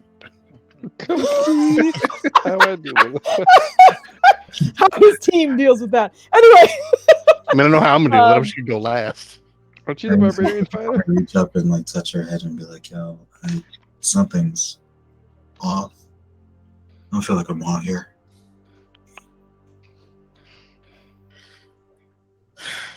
All right, to home or to the Kings? I could use a nap. We need to help cure Ryland and Irene. The Kings might have an idea. We can't have this thing infecting them while we go, either to find the thing in the desert or to go to the party as security. How can we be security at the party with something living in their heads Easily. a little worried that we'd just be ferrying this thing over to them. Oh wait, we probably shouldn't take a nap. Sorry, continue. So 1 vote for the Kings. I say you gather yourselves. We gather ourselves, and we track down this assassin while he's weak. I'm all about seizing victory and all that, but I'm in no shape to fight. Our paladin is not I either. am also. I'm in no condition to go now, though I went anyway as far as I could. We will gather ourselves. It will take some time. If you Did you can see cure that this wall? in that time, great. But Like- again, the eyes aren't fatal. It's not there anymore. That's not the. Gone. Even if we catch him, Garai, I don't know if we can kill him. Well, we certainly can't if we don't catch him. Well, but that's not the point. It's the hit only him with point. the magic of the spell says he should have been ash. Something prevented Did you death. cast it wrong? Well, the other issue is death. Like I said before, death is not the benchmark. We can't have these things infecting us, especially since they seem to be a level above what you experienced. We don't know what else is happening. All I know is that powerful magic is not infinite. If he didn't die today, he'll die tomorrow or the day after. He has a lot of powerful friends. That's why catching him by surprise was ideal. I don't think we can do that. Well, we did just now. Not with It these. just- Did we though? First, that's a weird way to view it. I don't think he intended for us to fight him the way we did.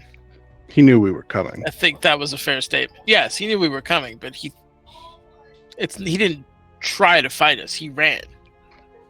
How long are we going to be delusional about this? He was toying with us. That's what I'm thinking.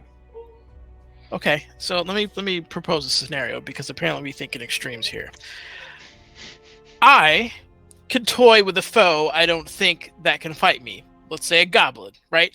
But if a goblin stabs me in the liver, I now have a problem, correct? And the situation is now both true, right? I've underestimated Goblin, I was playing with him, and now I'm in dire straits. I think that's exactly what happened with him, which is my point.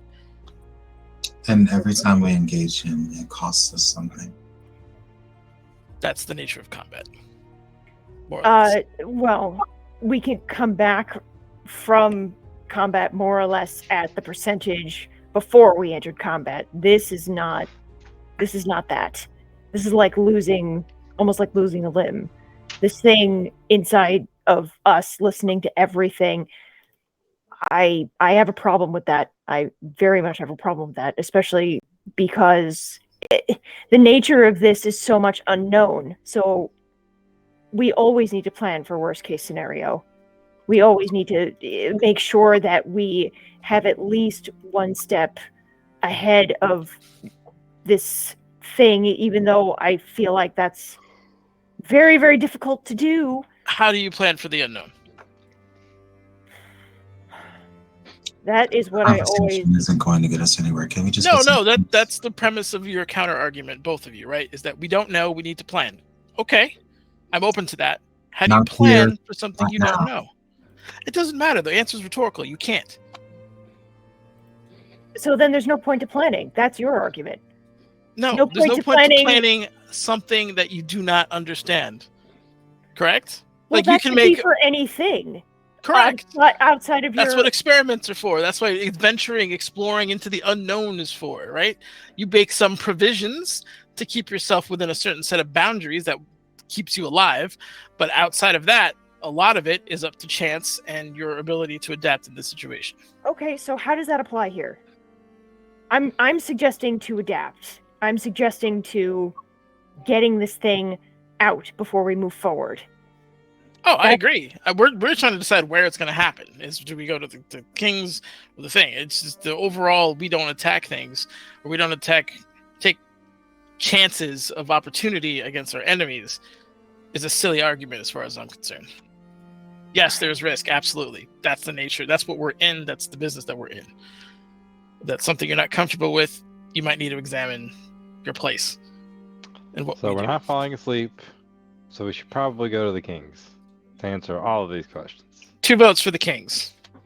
1 vote to chase Garai. Chase the ride. Chase Garai. If those are Or I all want the explanations, I guess we're saying the Kings. 3 votes for the Kings.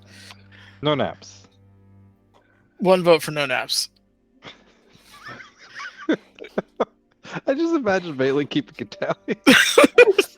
All right. Nap. Garai, I apologize, but it looks like we are going to see the Kings. Go wherever you'd like. I'm not arguing for attempting something. We can't chase him now, as much as I'd like to. So if we're going to have to wait and regather ourselves, you may as well attempt to fix this. I'm just saying there is a perspective to what problems loom largest. So if you cannot fix this today, how long do you wait? Excellent question. I don't have an answer for you.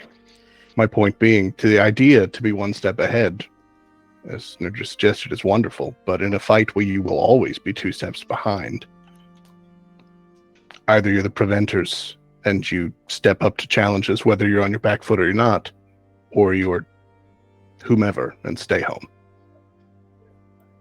That's not what I was suggesting. It sounds like you're suggesting that I give up, and you can see her, kind of get a little, I guess, more riled up, and she says, the cost of us not being able to fight this, what if we aren't even here? We're depleting so many of our resources and taking these reckless chances. I heard part of what you and Kemen were talking about, Valen. Going after this thing without your teammates who could potentially fight, who didn't need to use magic, who could potentially hurt that thing way more than you, that was more reckless than we needed. Let me paint a picture for you here. Kevin and I are on a walking time bomb, essentially. Eventually, we will be pulled from this group to do who knows what for the Great Queen. We have a timetable, if you want to argue that, and it's very, very short. I don't know how long I'm going to be here. Neither does he. In addition to that, whatever subplot is going on with Ryland and his face and Talona, I'm sure is going to come to fruition at some point, as this is all apparently tied together. I agree to some respect. If we have the option, if you could find me a book or somebody who's fought this guy or anybody who has more than, I don't know what this guy is, I'm glad to hear it out and formulate some kind of weapon or plan against them. But we have tried. The only thing that we've come up with is at best a dimensional anchor. And even if we had it, it would have just kept the ball of energy, which is apparently immune to disintegrate, here. In the brief pause that happens after this, there's a voice from the street level, a familiar one, calling out. Don't mean to interrupt, but I think we can have some words when you're ready. Preventers. Kanja seems to be calling from the ground. Ernie's just gonna head down wordlessly. Yojo is gonna follow. I'm gonna stand up because I've been sitting this whole time. How That's gonna be a process. How high of a floor are we on? You're on the second floor. You got single-digit HP. What are we talking about? How high are you? You are also in the single-digit territory. It's rough right now. Yeah. Yeah. Oh. But I assume there will be various ways to have the preventers leave the roof, unless anyone is going to stay for some reason. Just before I figured out stairs, I just wanted to, because Nerdra walked away. And I do feel bad because Garai's very single-minded, and I was like, I may have offended somebody, and I'm in a realm where I can't care about that, but there's a portion of me that does, so I feel bad. But to Valen, we can't prepare much, and I agree that we had to attack when we had the chance. But one thing you could prepare is a way to bring everyone in a chase like that, I don't know what the options are, but they're just not wrong. We would have been in a much stronger position with everyone fighting. I don't regret leaving them. It was the only chance we had, but... No, you're not wrong. I don't have that kind of power yet, but we're working on it. I don't know. I was going to say your peace is not my problem, but I don't want you to feel divided as a group, but there are things at stake. I'm just going to start wherever stairs are. I'm going for stairs. It's going to take a minute. I imagine after that like dope conversation, he's just holding onto the rails. Like, he's just getting down these stairs safely, please. Like for the visual, that whole time sitting down, like I don't have my shield anymore. My armor is like broken in pieces. Yeah, this is a very broken person sitting there for a bit. But as you are on your way, I think this is probably a good time for a break. Actually, Yay! So I'm gonna say it's 10:20. So let's be back at 10:30. We're gonna take a quick break. Well, I'm gonna do it. As per usual, thank you for being here, and we'll be back in a little bit. Make sure you grab a drink, stretch your legs, and do some stuff. 10:30 is an hour away. There's no Not trip. real people.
Happy New Year, because there's a countdown every Hello. god dang it.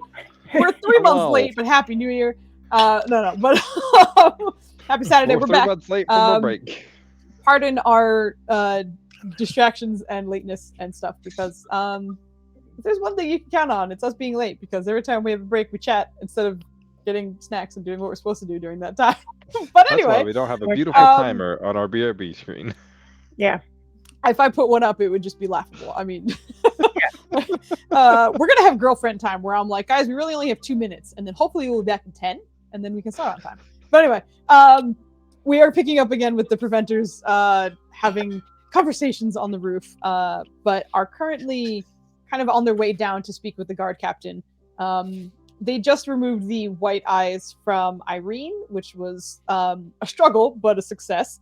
And Ryland still, however, seems to have the white eyes plaguing him at the moment.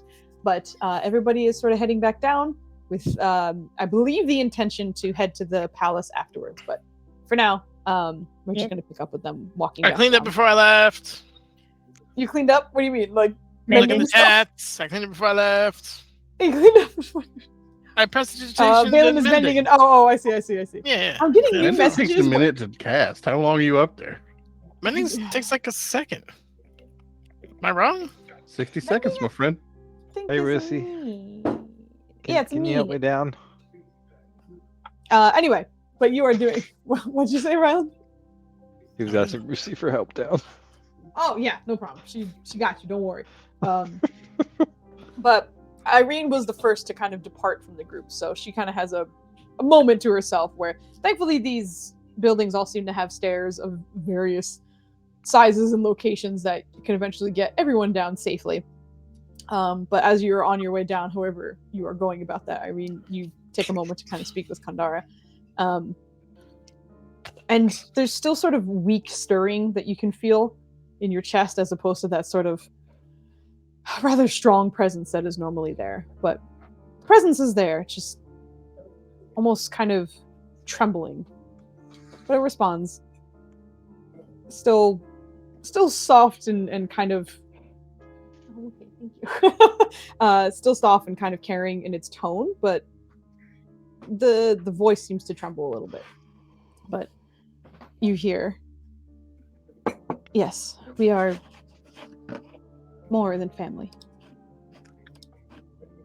I will do whatever I can to protect you. And you just give me some time. I will be back in full force. Hopefully, I won't need to rely on you so much in the future. Not to say that I want to get away from you, it's more... This is lopsided. It's not?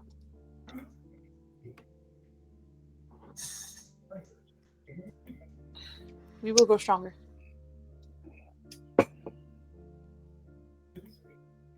One way or another.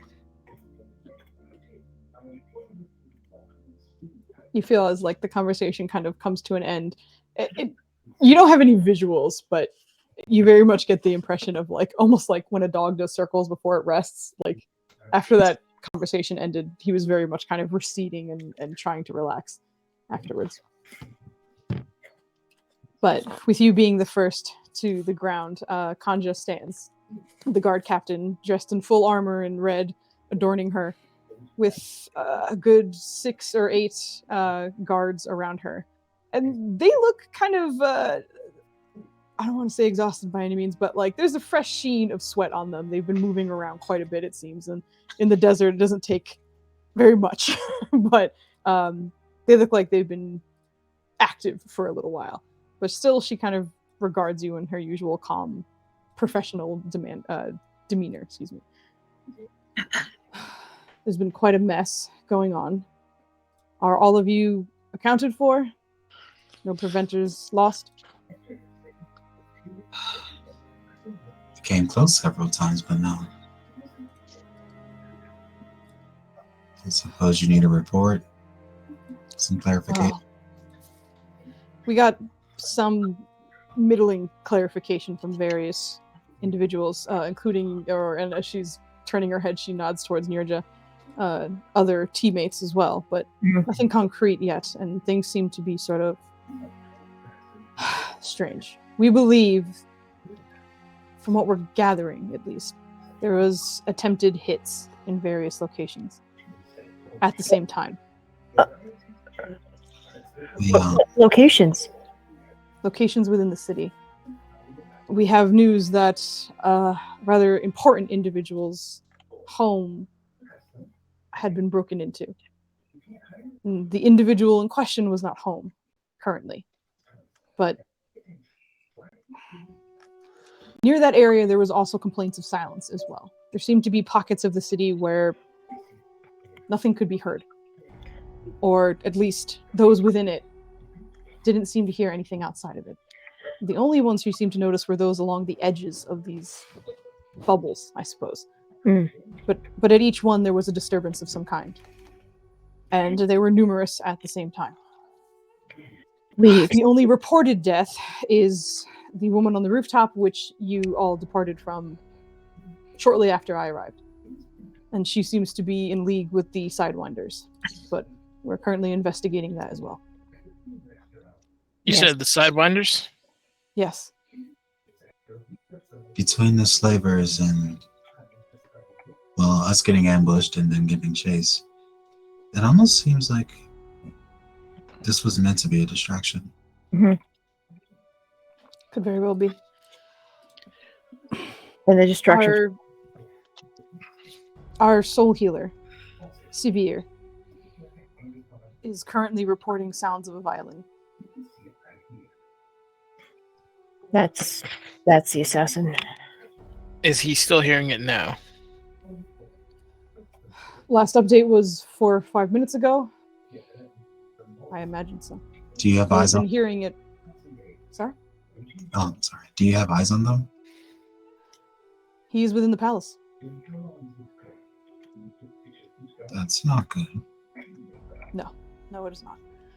We have a lot of questions and curiosities, but we have no answers. And I am relieved that you are all accounted for. But there are dangerous things happening. Agreed. We experienced the silence only early this morning, late last night with Cadrono. It's the name I ask, the individuals who were you said attacked or had items stolen from them. A home was broken into. A home was broken into. May we ask who this person is and how they, who they are? We may be able to figure out a relation between them and what the reason for this distraction. I understand your concern. Unfortunately, for the moment, it is confidential. If things change, I will alert you immediately. Okay. And they should remain confidential. There's your. All right. Remember? Did the name? Like he's trying to intonate towards Ryland. Was it? Ryland's gonna ask, did the name start with the K? Then he's gonna walk away out of earshot. She doesn't even acknowledge the question. I feel like he's standing like a block, like 1 block down, just looking.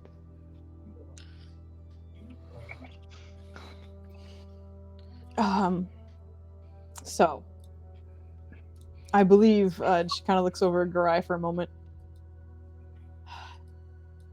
There was reports of a chase happening as well. We investigated. I haven't gone to the moment or to the location yet, but there's some strange things happening. And in the direction he was heading, there almost seems to be perhaps some illusion of some kind. There are about 3 or 4 buildings that don't seem right. We'll be gathering our forces and investigating in a moment. You were kind of on the way. Okay. We're trying to take care of one issue that we have, especially since we have a few items that are pressing. Is this on the way towards the palace? Not at all. But I was not asking for you to accompany us. I was simply alerting you as you have been working alongside the kings, and any information that we have to share with you and you have to share with us will hopefully help us get to the bottom of this faster. The creature we fought was inhumanly fast and could attack at intervals that are not normal. Your spellcasters, if you have any, are at extreme risk, as they will likely get shot during the spell casts. He seems to be... I don't know if his speed is altered. Is he still out of range, Rylan? He hasn't come back yet. Okay. He's still a block away. I would suggest using things that would limit his speed. Disarming him is worthless. Yeah. He has the ability to transform himself and teleport, among other things. That is good to know. You will be relieved to hear that our guard is almost entirely comprised of those who are not magic users. First and foremost, that is. We, of course, have our spellcasters, but they don't need to accompany us if you don't think that is a good idea. We're unsure if a conflict awaits us, but we're prepared. Understood. And the rest of you, and she kind of looks around, where are you headed? We're going to head to the palace. We have need of some assistance ourselves. Then, be safe. I'm sure you'll hear from us later. Likewise. Stay safe.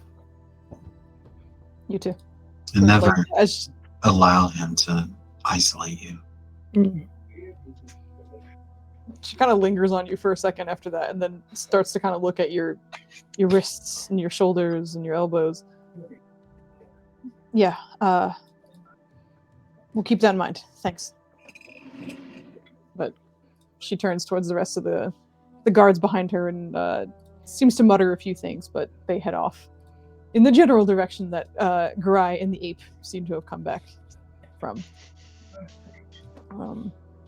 But leaving you, and there's an air about the city that never seemed to be there before, as for the most part, Kimate Kimane seemed like a very bustling but sort of positive community city. But now it feels like there's a tension in the air, and anyone who's not a sort of guard in the streets seem to be kind of rushing from one place to another, as opposed to the sort of casual lingering that would happen and conversations that would usually sound off in the streets. It's kind of quiet. Everyone has a place and a task and are moving as efficiently as possible.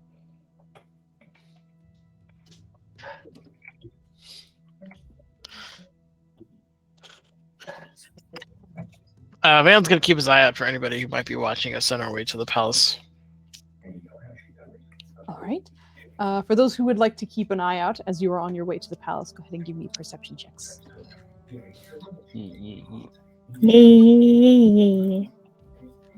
Oh! Nice. I did the thing! I did the thing, she says. Oh, yeah! I did the thing too! Oh, man. That would normally be a 21.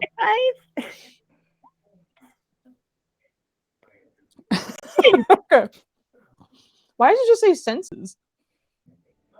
I don't know. For Rusi. Maybe it's an update. I clicked on the, I did perception on her. Oh. Her quick bar. Also, doesn't she have advantage? I think she do. Yeah. Okay. We're just going to click it again. Okay.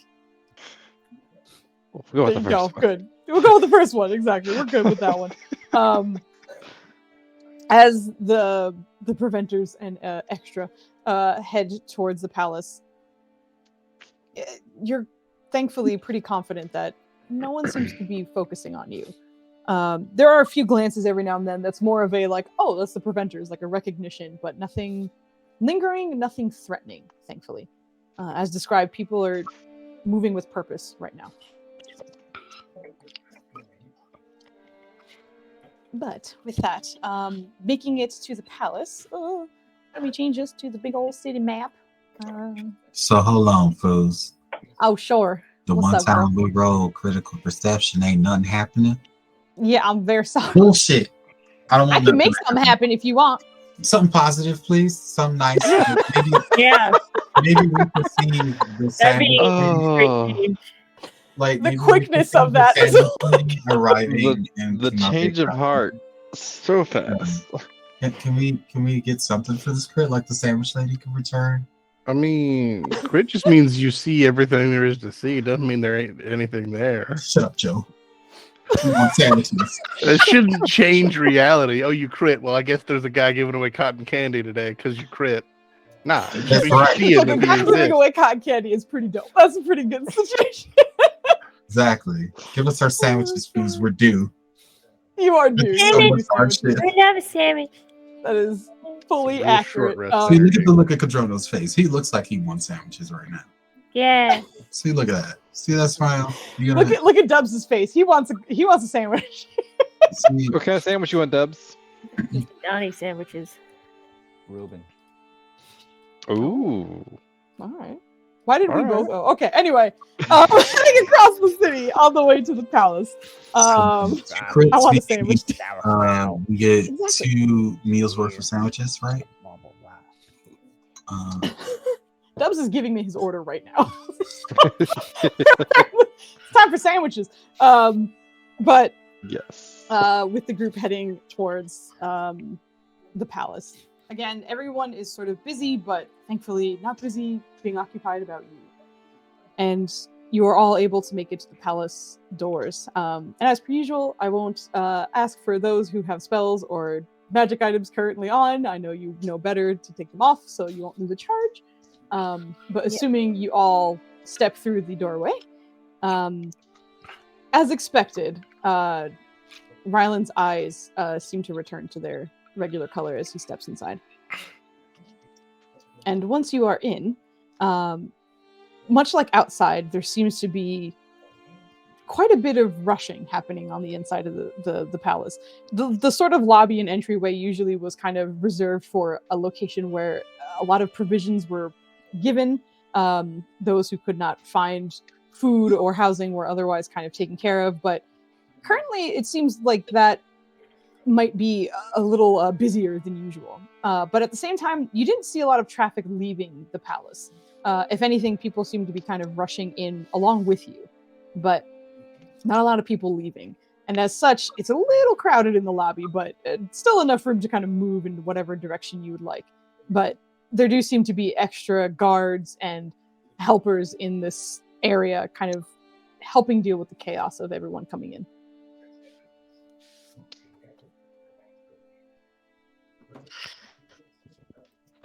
Okay, is there anyone trying to address us when we come in here?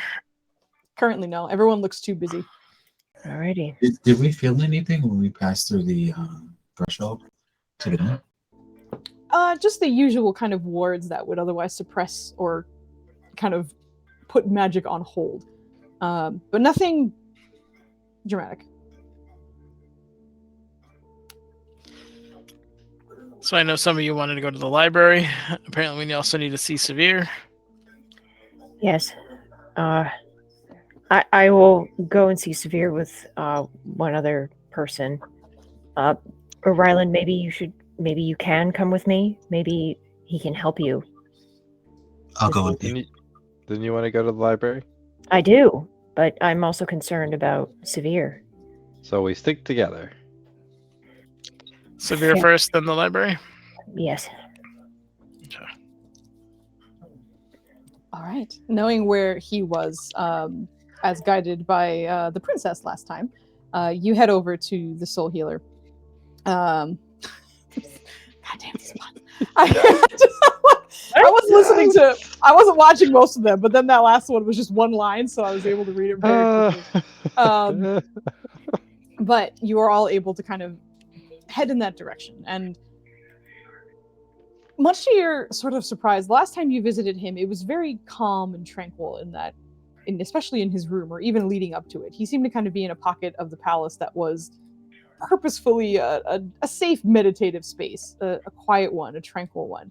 But even this area seems to be kind of overpopulated with guards and people sort of rushing by. And currently, as you sort of walk towards the doorway, a handful of guards, probably about 4 or 5, one of them steps up to kind of address you. Excuse me, do you need something? Preventers? We're hoping to visit Severe. He's under surveillance currently. If you need to speak with him, you might need to wait a little bit. Just Surveillance? He's safe, but we're concerned loved ones of his may not be. could you let him know that the preventers are here to speak with him in regards to his audio Condition. hallucinations, principally? Yeah. And we will be down in the library. Valen and Nirja, go ahead and roll me a persuasion, or you We're one to roll so with good at that. Very persuasion. I have a +1. What do you got? I think it's flat. Let me just double check. Excuse me. You don't know. I'm pretty sure it is. It just You don't know. hope springs eternal. Okay, I clicked on that. All right, NVIDIA, stop yelling. I know I have drivers. Go away. You got drivers? I got That's drivers. ridiculous. Why he mad, Nennis? Oh. Persuasion, not performance, but we'll take it. That's an 18. Okay. And Okay. you do as well. Nope. Our crap powers combined. That's a mean 21. Out of a total of 40. Oh my god. That's what we call a strong 3. For Very persuasion. strong. Yeah. Yep. But as the two of you ask, the particular guard looks hesitant, but then nods for a moment. All right, wait here. I'll let them know at least. And kind of turns and heads off. In the time that you have all been kind of waiting, and even the time it took for you to get to the palace, Irene is roughly 50% eggshell covered right now. It has spread quite a distance so far. Is it itchy? Irene doesn't seem to impede your movement at all, and it feels different when you touch it, but you don't otherwise feel different at all. Considering what happened out there, maybe I shouldn't be in here. Why? Certainly not in the library. Well, I am a bomb, to put it bluntly, and I don't know if a rebirth will come with a, shall we say, exciting display. Could you ask Kandara? Sure. She's gonna reach out and be like, so I'm covered in what appears to be glowing eggshell. What's about to happen? Is this going to be dangerous to people nearby? No, I am resting. We need rest. What I happens? will protect you while I rest. Is that what this is? And she's kind of looking at the shell all over her.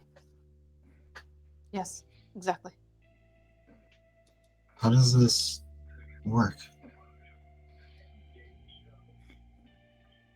It will be hard to hit you while I am gone. Oh. She can't exactly hug a phoenix, but she's gonna try mentally to just like give me a hug. Give mental hug. Yes. But yeah, actually, currently, Irene, your AC has gone up by 1, but it will continue to climb as more of this covers your body. This is It's over 9,000. bad. Irene's just gonna look at Valen and be like, this is more of a protective shell. This is Kandara's way of keeping me safe while he's covering. I know you're not familiar with eggs as I am, but that is typically the function of the shell. She's like fighting back the urge to smack him. Does the hand come up for a second? There's this sort of like weird twitch. She was just like, everything you say makes me angry. I'm just going to. The question wasn't about the shell; it was about the rebirth. She already asked the question. He didn't say there would be. No. He didn't allude to anything like that. He was just like, nah. I'm gonna sleep. You'll be fine. Let me sleep. No, there's no danger of a bomb going off, Valen. Because we didn't know about the bomb going off the first time, Irene. We kind of did. Inside Mirror just had it. I didn't. One there too as well, and then almost blew up. Who? What? Yeah, there was another fight where she blew up, but it wasn't to the extent of the pure Phoenix bomb that it was before. Yeah, I was gonna say Valen never saw that to that degree before. No, Was to inside that Nerd- degree was absolutely new. Oh, okay. She's gonna be like, well, it's not going to happen. At least it seems to be a direct consequence of, well, Kandara almost died, and Nenner's dead. Yep. I'm very scared he's gonna disconnect. It happens. Nvidia got him. You sometimes die. It got him. No, No, there it is. The viewing. Oh no! All right, hold on. not everybody needs to die, Joe. There's gonna be some jank. I didn't say Everyone's gonna anybody be around needed spots. to. Just that everybody does. Jank. All right. So nobody's in the correct spot except for Dubs. So Maya, I need I'm your best Joe. Nenner's Yeah. Nenner's impression. Joe, I need your best Maya impression. Vogly, I need your best Flandy impression. And Flandy, I need your best Joe impression. While I adjust some windies. But I mean, we the could just most kill up- everybody, right? Eh. Is that what it sounded like to you? I don't know. I don't know. Hey guys, look at all these things. I gotta play with them. Look at it. Look at the thing. Look at it. Is it magical? Let me try and set it off. Oh my What's going on? goodness. What did you say you needed, Foos? Do You our best gotta we do an can. impression of I Nenner. need you to act like Ninners. You do not need to anymore because everyone is now back to their original position, to their correct position, that is. But yeah, we will hopefully everybody pray for Nenner and hope he comes back soon. You gave him the fun game, Maya. Thank you. I feel like the owner with the rolled up. To just make my background black and look shady. Yeah, exactly. But thankfully now I have a system that hopefully makes it easy for me to do that. There, fix it and stuff. But anyway, as you guys are waiting, I'll just kind of put that conversation on hold for just a moment, as hopefully we get our Nenners back soon. You think he's watching us on Twitch? No. Is there hold music? Vogly, Oh no! Yeah. Comment. I think comment. it's the perfect time for a turbo commercial. All right. So, Oh, hey guys, no. I don't know if you know, but I was a recent, initiate into the idea of turbos on your car. I have no idea where they go, but I had, I have a design to get one on my car because And he's back. I know that common Praise turbos Jesus. are amazing and that they, make your car go fast. And I know that Nenners will really appreciate it if you get a Comet Turbo so that your car can also go fast so you can drift during the wintertime and do a bunch of other things. Just make sure that your e-brake is also in good working condition along with your Comet Turbo. Thanks, everybody. Yay. Oh my god. Two things about that killed me. I don't know where they go on the car, and then the Ninners being summoned with the disappointed dad look. I've seen cars that advertise they have turbos, and it just goes right next to the model of the car, so it just says turbo. Yeah. So it's right on the. It's just on the outside. It's the letters, and you just have to make sure that you get the right glue to put the glue on there. That's part of I the think you have to put how them in the the car turbo. with a spoiler. Right, exactly. So that's how you get all of that energy to go into the wheels of your All car. that energy. It's very aerodynamic. Into the Extremely. wheels. Yeah. Saved me. And you could use the spoiler as like a shelf to eat off of. Yeah, You true. guys know that. If you don't make a magical item they find at some point called a comet turbo, and it's just a magical longbow, I will be sad. I don't the know only what it ability does. it will have would be to shoot me directly in the face. Anyway, Nanners, welcome back. You okay, man? Yeah. Browser decided to completely and totally crash out. Oh, So that's all right. I returned. We're If happy. you had turbos installed into your browser, you probably wouldn't have a problem. Exactly. See, turbos for everyone. Yay. I want to apologize on the behalf of myself to the car community. All 10,000 guys and 2 girls of you. They don't Wow. They don't know what they're doing. Wow, that's rude. It's true though. All right, that's very rude. And now we have sexism. It's not Wrong sexism. month It's for true. that, son. All right, man. They're in Man. there. It's just not a high percentage. It's more than 2. Flendy, can you put up the It's ad? also more than 10,000. Oh no! Welcome to Difficult Terrain, the stream where we break down, the demographics of the car community and just really dig into how engines work. If you thought this was Dungeons and Dragons, we apologize. We get that a lot. But welcome, and maybe just stay, see if you can't learn something. Also, D&D Quetzalcoatlus. is Shout out to our drifting and sponsor, driving. Comet Turbo, for supporting us for yet another session. Uh-huh.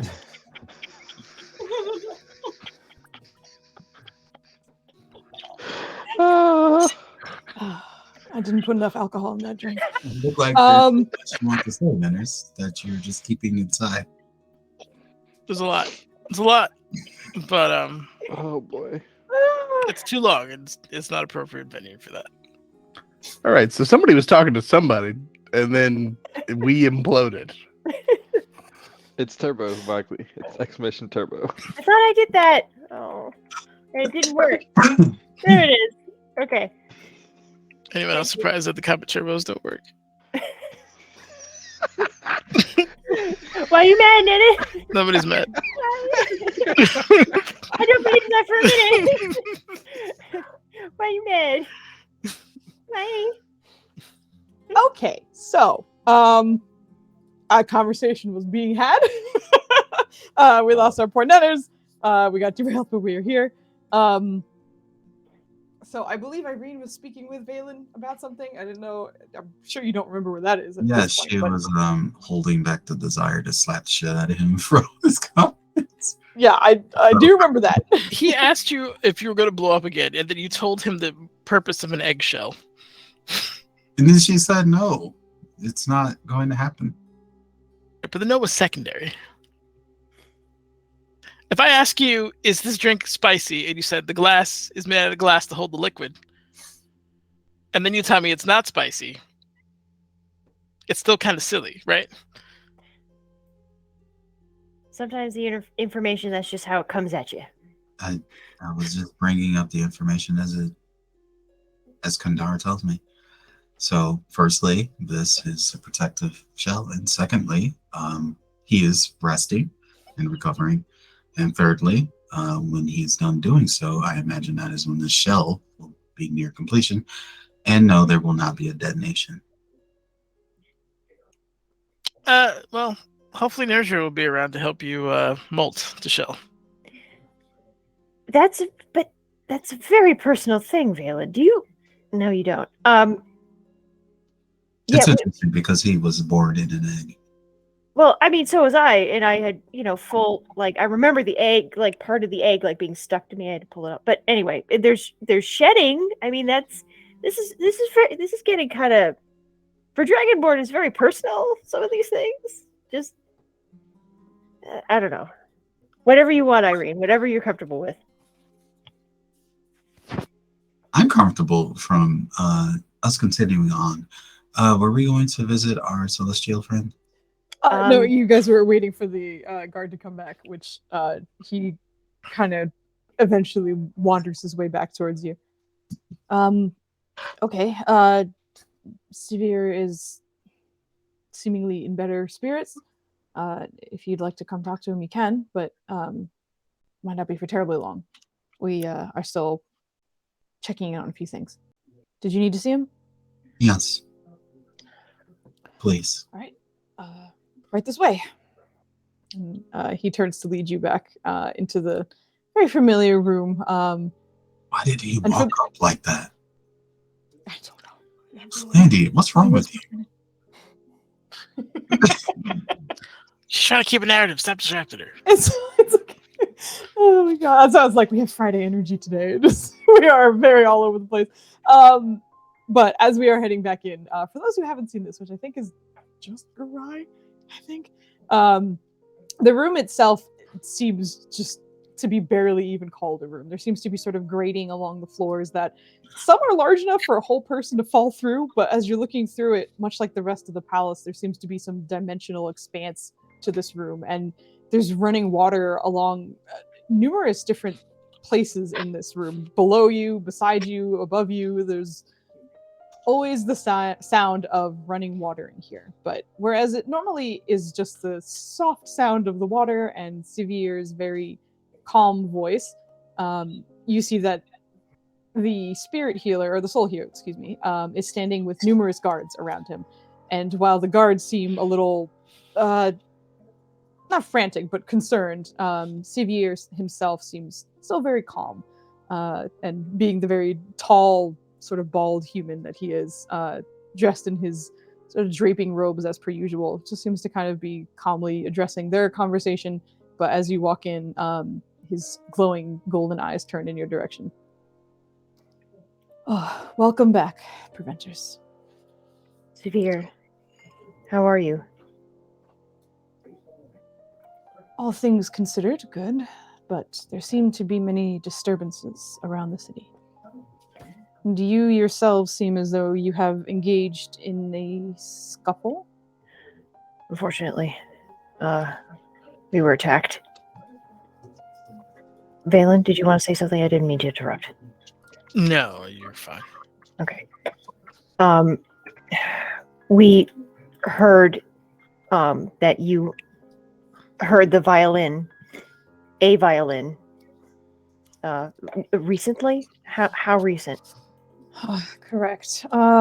It seems to have faded, but not too long ago.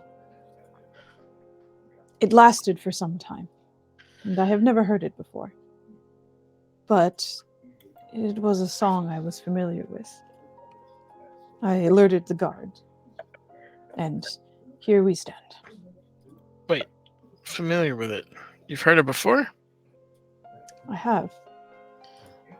There have been many tortured individuals I have helped in the past, and they often came from difficult pasts. One in particular took place in a rather dangerous and devious activity in a city quite far from here. And when he did, he was subject to, let's say, prison time. And during that time, there were songs that are very much well known in that area. And he often would hum or sing it sometimes. And I'm quite sure the melody was the same. We're a fairly well-traveled group. Could you know the city that he was from? I believe it was Baldur's Gate.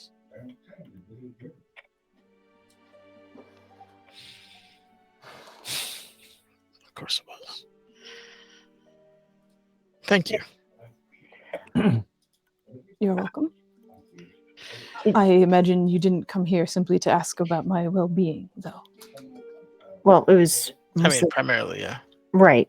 And it was also about the violin, because we thought we had dealt with the violinist, but it seems that and Foos, maybe you can tell me, with Severe's description, can we figure out if he heard the violin still after Valen disintegrated? Oh, like the timeline? Yeah. Yeah, if he said it stopped a few minutes ago, it took you guys quite a while to like meet up and then leave, so it definitely seems to continue after their interaction with the violin man. Okay. So it seems that he's still active, even if we thought we got rid of it. Unfortunate. Well, could the sound come from elsewhere? In Severe, in your experiences and in helping these different souls, did they happen to show you where or the different sources for the music? I believe this particular one was near the location of Baldur's Gate. I don't have very many specifics, unfortunately. Okay, so no description of what the person or the musician was like. They didn't have any description of the musician. Simply the song the musician seemed to play was very reminiscent of the song this particular patient had. Okay. Valen, do you think there could be more than one musician? It might not be him playing the song all the time. That's what it sounds like. Or the nature of the song is we could cast spells that don't require us to be there. So then is the point, is this like a fear tactic? I'm thinking aloud. Is it? Also, No, Valen we- and Rylan can roll me an int check real quick. Rylan's not in the room. Unless you wanted him to roll an int check anyways. Oh, then never mind. Rylan's fucking never mind, just Valen. He felt weird going into here because he feels like he's compromised, so we didn't want to give stuff away. Sure. I mean, your team knows that your eyes aren't white and that it's likely on hold, but you are welcome to do what Racist. Valen or Rylan. One sec. Well, if he has if he feels like he wouldn't be spied on in here with the thing, then he'd be fine. But if Okay. he has any doubt in his mind that it would still be happening, he wouldn't go in. It's a check, not a say. Oh God. The land I love. Yeah. No, never mind. Nothing unfortunately comes to mind as this conversation is being had. I hate rolls. I hate them. I'm sorry, Nenders. Don't be. It's not your fault. So the he mentioned, what's it called? Oh, my brain just stopped because of how bad that roll was.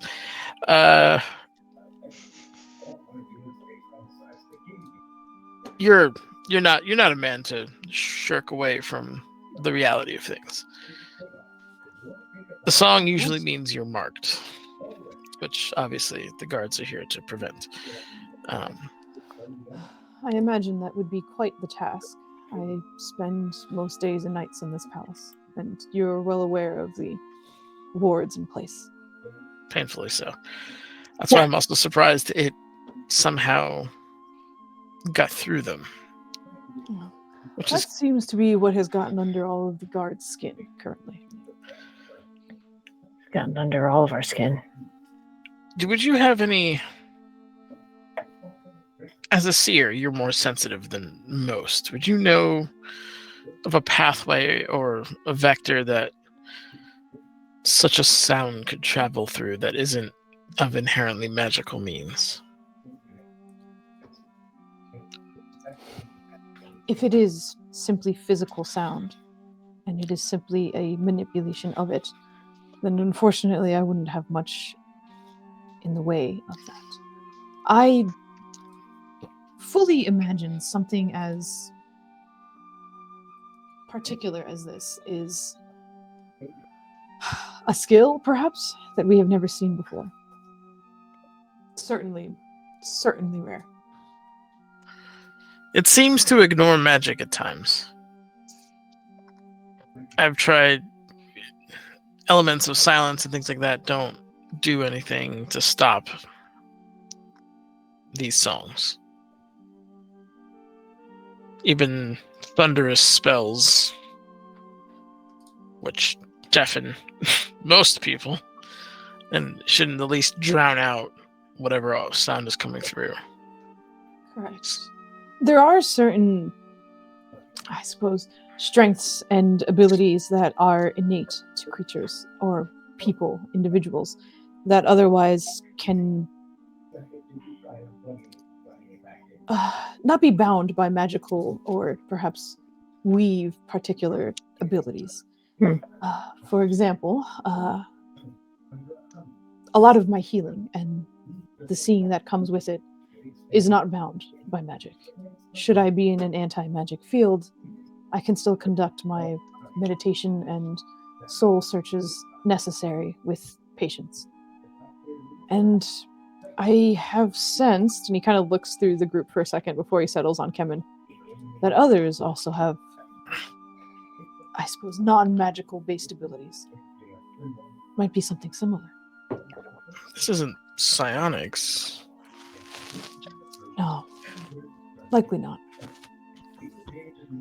A different branch, perhaps, not yet reported. We don't have all the answers.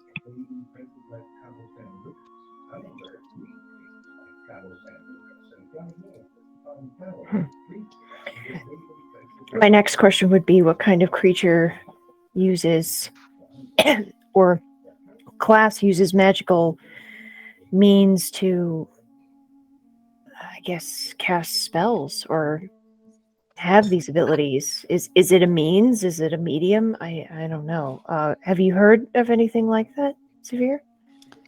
I have not. And that is the question, isn't it? Yeah. Very much. We're glad you're all right, and thank you for the information. This is very important. We will be in the library trying to look up some of these things, hopefully find some information and some answers. But if you can think of anything or can point us in the right direction, please let us know. I certainly will. And I wish you luck, and I wish you safety. Thank you. Best of luck to you too. And you? Thank you. Kwamethi. Komesi. Sort of bows his head and resumes some of his conversation with the guards who, as you can see, have sort of surrounded him, but otherwise seems still as calm and unshaken as ever. Ari's going to look to Valen and just be like, are you sure we shouldn't visit our celestial friend? I know that he pretty much got rid of it, but I still don't trust that it's completely gone. I imagine you're safe to see him. Rylan would need to get healed further. You need to almost probably be fully restored, if I'm going to be honest. Yes. We remember your crown. Yeah, that's going to be a bit dangerous, right? Because it nearly killed you. It was unpleasant, to say the least. So we seek healing, and then at some point. Well, I imagine if we just rest for a bit, I'd suggest maybe going to the library, do some light work, rest for a bit, and then go see if we can address the Celestial. Plan. We all have our topics to look up. But I think, the music thing takes precedence, right?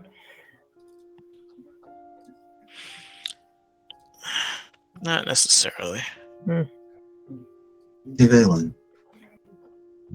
Do you think, given how our enemies have been moving around the city, how many millions they have, that perhaps their acoustic abilities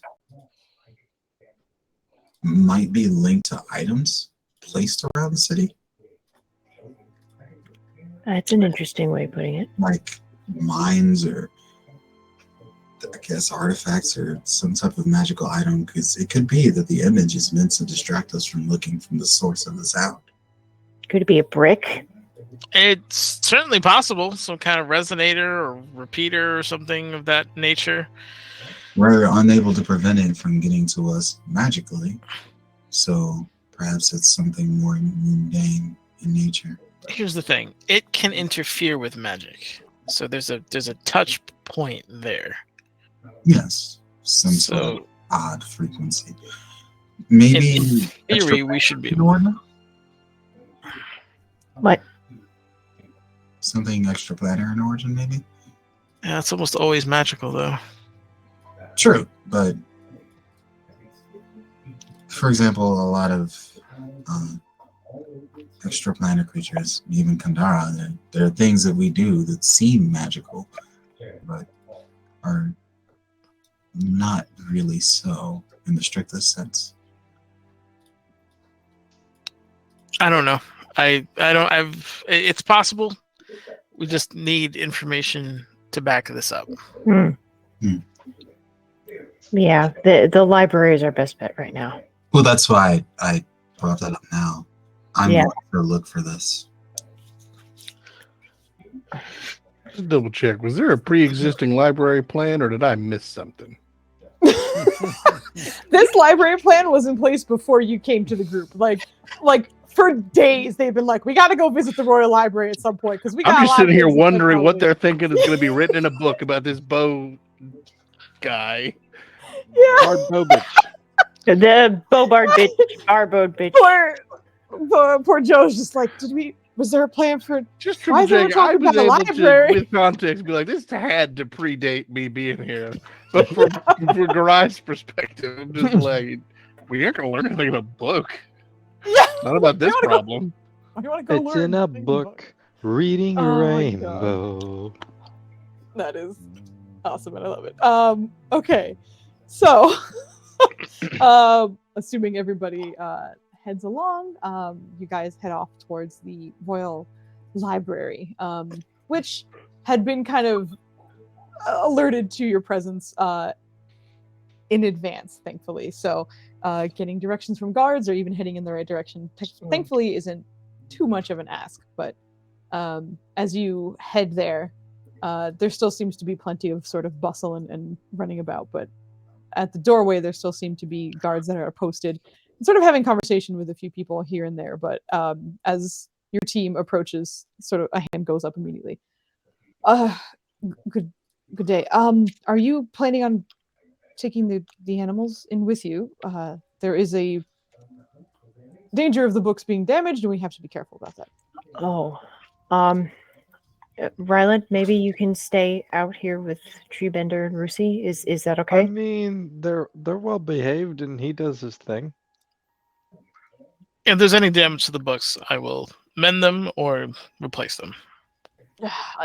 Policy is if any damage is done to the books, you are not allowed back in. Oh. Treebender. Treebender's head turns towards you. Do you promise not to harm the books? Roll me a animal handling check. Oh boy. Oh shit, yeah! Oh my goodness, let's go! Why? How's it always want to use this shit? This animal handling check was very important, okay? We'll die before the pages of these books are harmed. I mean, yeah, if you hadn't crit, what were you going to do? Just leave them outside very easily with no consequences? It's ridiculous. Super important. But as you say this to Treebender, he always listens to you, but whether or not that sticks is always kind of, I hope he gets that that's like a that's like a long-term request, not a like for the first 5 seconds, don't damage anything, and then after that. But you connect with him in a way that like it's almost only ever happens when you're playing with him. But at the moment, he seems to just kind of grasp the situation and the severity of what is happening, and you get like a soft kind of cooing in response. But as he kind of lowers his head a little bit, the body language has very much verified that he's going to be on his best behavior. So, pausing that, I feel like this isn't the first time Ryland's asking this question. All right, back into scene. And Ryland's just going to kind of do that whole, like, ask him the question and then do the turn to the guards with the hands pointing towards the very polite, pleasant treatment you're sitting there. And like they look between each other. Go ahead and roll me an persuasion right now. An intimidation check? You want intimidation? No, I do not want intimidation. I want a persuasion. I'm about to get these check. guards fired. You're incredible. Flandy's like, right back. We're right back where we started. The good news is your natural 20 animal handling check and the display in front of them did lower the DC. But there is a very long exchange of looks between the guards before they kind of reach behind themselves and extend a scroll with a quill. Okay, I will need each of you to sign in, and please make sure your friends do not destroy anything. Please. Balin whips out his own quill. Nerd. Huh? They just kind of nod, and like there's just like with the nod, there's sort of a, of course you would. Okay. But everyone who is entering Do is they prompted to require sign. signatures from the pets? They do not. I feel like Ryland was starting to like ink Brucey's pad. Like no, sir, do not extend the line. Oh, Next to your name, you see them Bailey, put can a you clean this +2. off? No, you don't need to. Don't touch. Prestidigitation. As that happens, you see the guard like holding the scroll. Just Actually, he tries and then he gets blocked because of the stupid anti-magic. yeah. And Nothing happens. yeah, As no, I can't. Valen goes to cast the spell, everyone watches as words along the ceiling all flare up, and nothing happens. As Valen habitually is like, shit. But nothing happens. Ryland will just take her paw and like kind of smear it on his armor somewhere that's like to clean it up. It is fine. I'll Just test it on his hand, make sure it doesn't like leave a print. All right, we're good. as mentioned, just please be cautious with them. Be cautious with yourselves. And enjoy the library. Thank you. Thank you. And he pushes the door open. And as you're walking in, you find yourselves on the bottom level of, once again, a sort of dimensional expansion of a room that seems to just climb upwards for many, many floors. All seems to be sort of circular and with various ladders that anyone who's afraid of heights is probably going to struggle a little bit with. But from what you can see, there seem to be at least 3 floors or so of just books upon books upon books. Currently, there's a handful of people at the desks and tables that are stationed at the bottom of this room where you guys are currently walking in. And as the numbers in this room have quadrupled in the span of like a second, many looks are sent in your direction, and then immediately it'll settle on the owl bear and the giant dog that have wandered into the royal library. You also recognize that there are a few guards that are kind of stationed along various points in this space. The nearest person who's staring, Valen's gonna go. He's a service dog. The armored man is blind. It's just kind of a halfling woman whose feet don't even reach the ground in her chair and has like a pile of books on one side and is like leaned over the side to get a look at you. But you see her. I'm not blind. That's the weirdest looking service dog I've ever seen. But look at the man's armor. He's weird too, right? She's my best friend. Are you certain they're staring because you brought a dog and an owlbear, not the fact that all of us, well, half of us are like this close to dead? Fucked up. Yeah. But There's just been this weird boo-doo, boo-doo in the background. And we can't get it to go away. Ryland and Valen, give me a deception check each. Or actually persuasion What? for Valen or Ryland. Deception I was for gonna say, I Valen. was being honest. Hang on. I like the hurdles you've placed in your own way. The woman just stares long at Valen and then okay, well, you and your friend and have fun, but you know, shh. And she kind of goes back to the book that she was currently studying.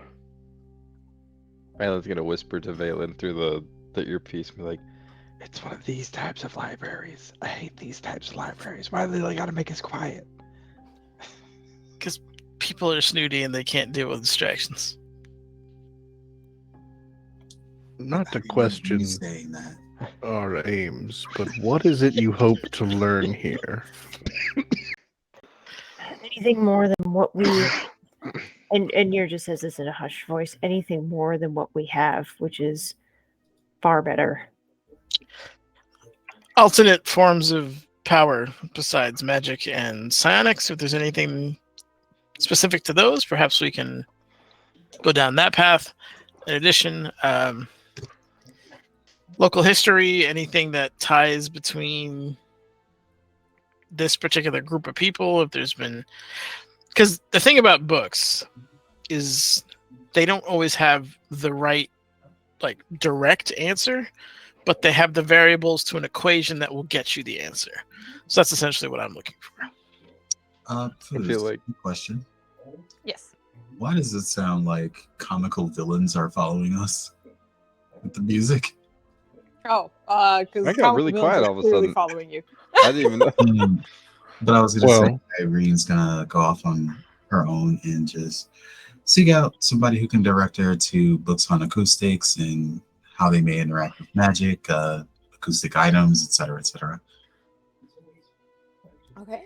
So you do recognize that there seem to be guards here, but behind one of the larger desks in the room, towards sort of the back of this sort of circular room, does seem to be a human male with sort of white wavy hair that reaches about his shoulders and a pair of spectacles kind of balancing on his nose, but I seem to ignore your entrance altogether with a smaller book in his hand. But as Irene kind of heads in his direction. Oh, yes, ma'am. Did you need something? Oh, I just said what she was going to do. Staring at your joints for a second. Yes? I've been through a lot. I was hoping to find books on acoustics, acoustic items, how acoustics may interact with magic, just all about sound. I'm sure on the theory of acoustics interacting with magic, but we have plenty of music, acoustics, and various auditory studies.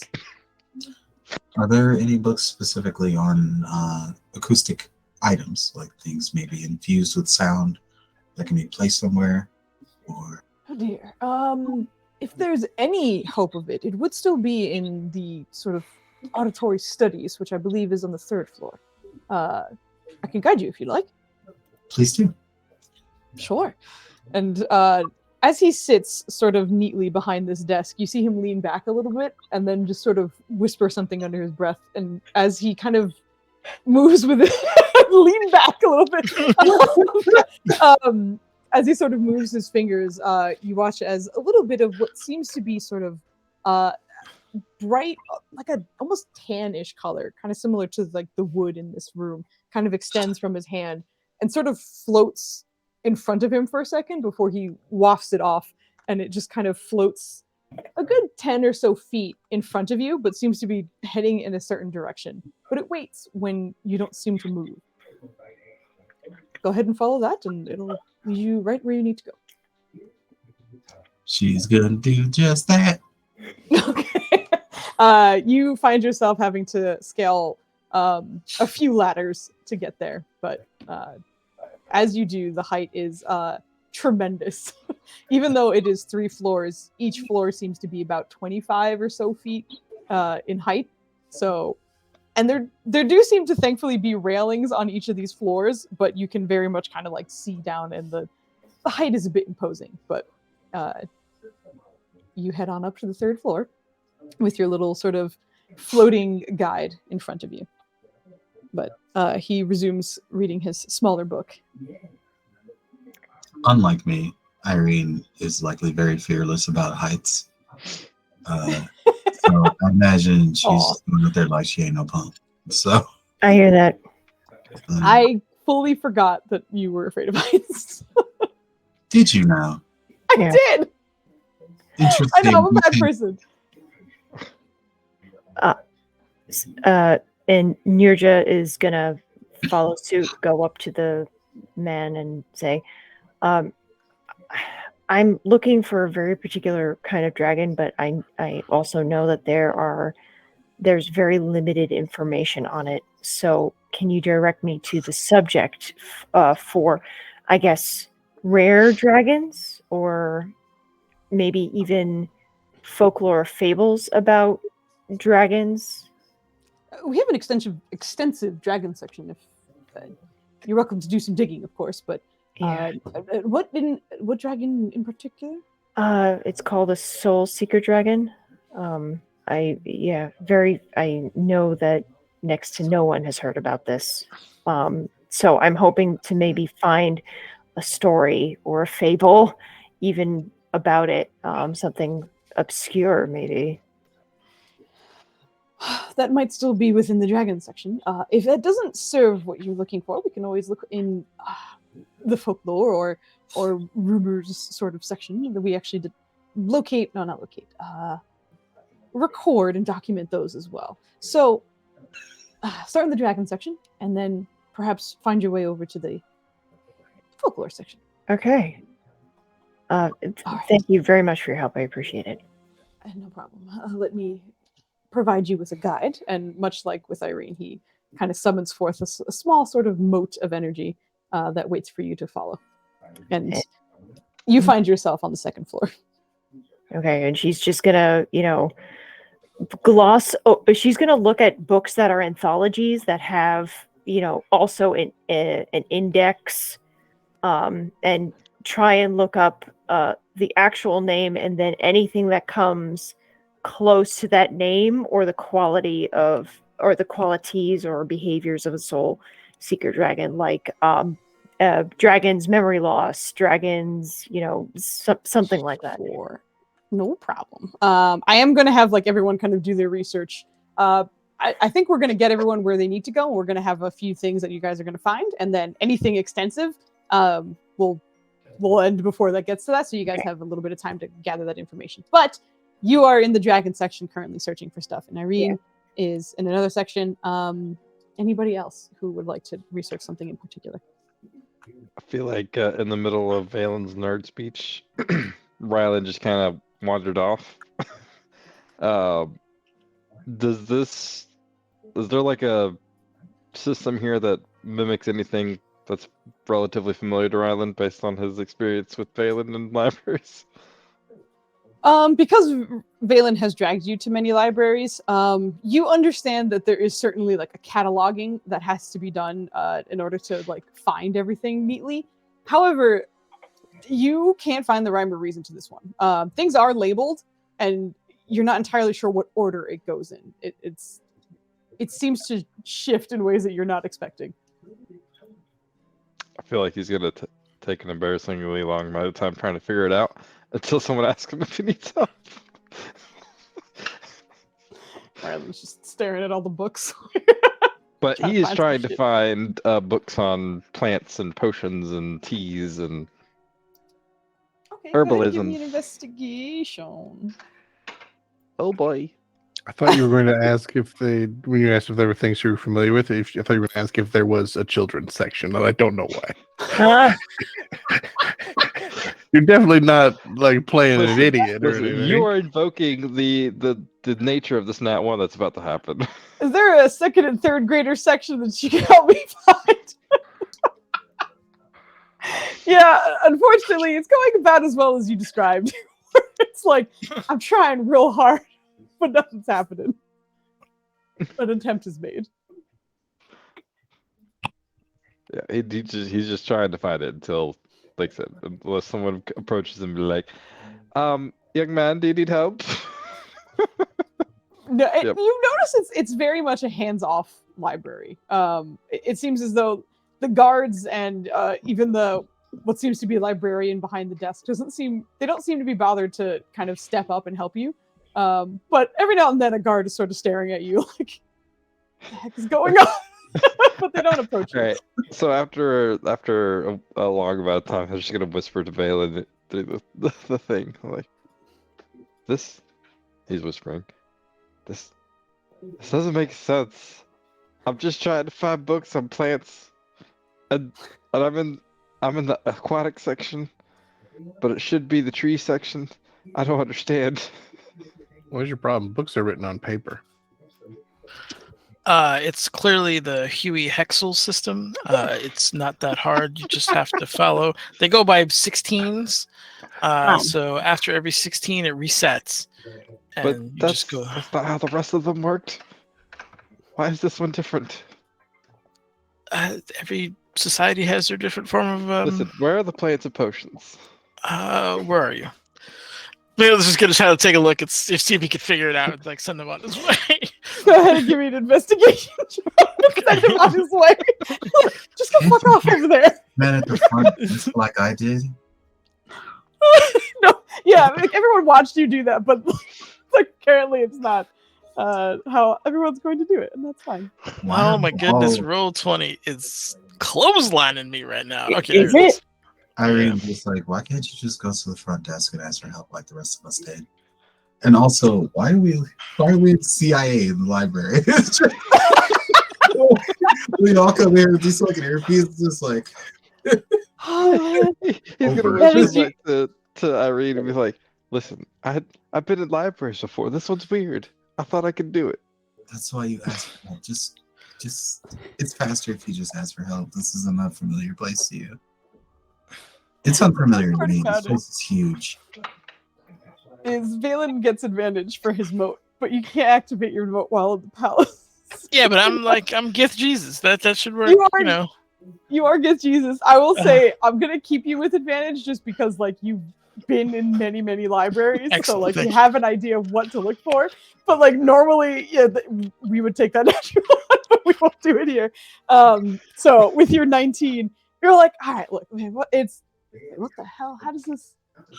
And it takes you a second, but as you're going over, you're like, okay, I think I got it. Okay, I got it. And then, like, you imagine that Ryland's section is on the first floor. It's just likely book row number 5 or 6, like relatively high and close to the second floor, but you can kind of gesture towards where it should be. He'll do exactly that. And I don't know where the stairs are, but that's essentially where you have to go. I think I found a ladder. Are these easy to move? Are they like, Books of Millum where they roll nice and easy, or is it like, please ask for assistance? No, they roll effortlessly. He'll just hop on one and start hunting books to maybe help with his potion making, and then anything that's on tiger lilies. Not a problem. Valen, is there anything you're looking for? He's gonna want books on Telona, religious communion, and clever pacts. Clever packs as in PACTS? PACTS. Okay. Or good, histories okay. of people using clever pacts against. Making sure. Okay, good. I was like, do you mean like a pack of animals? I mean, Yeah.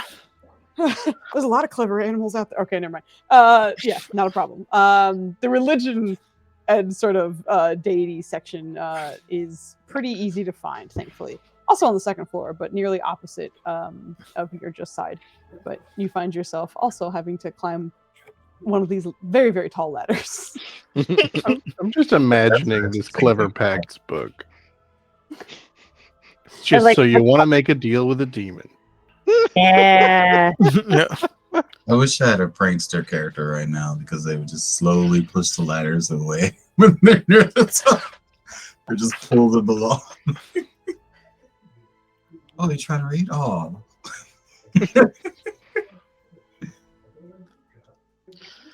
Yeah. Or It'll something. be. On the who. Okay, so you are off in that direction. Mhm. Garai was kind of dragged into this library.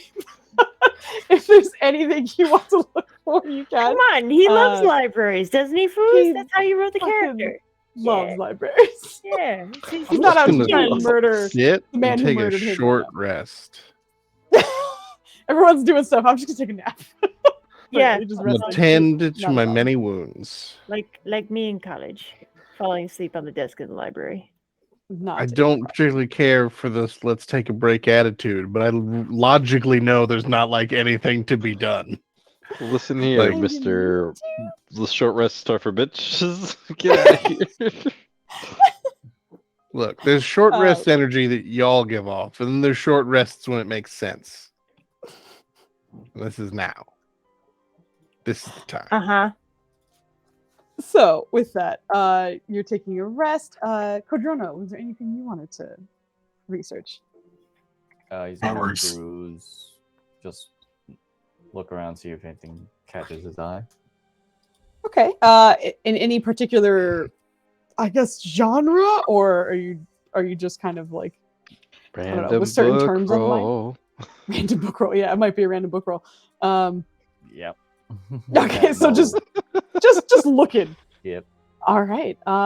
Then I will need a D100 from you. D100. Books on the what, Ninners? He's being a nerd. Phlogiston. Yeah, that's. Oh, I read the I'm age. surprised. Sorry. Jill go ahead. him. What were you saying? Okay. Just 1 second. Isn't that Spelljammer stuff? It Yeah. sure is. What did you roll? 43. I somehow Think can't beyond read. it, though, Maya. Think beyond it. Beyond What- Spelljammer? What's This is outside the actually- phlogiston? Oh, sorry. The I don't know. flagella. I'm not very familiar with Spelljammer. Space. What doesn't go through sound? What doesn't sound go through? Ah, gotcha. You have the smart.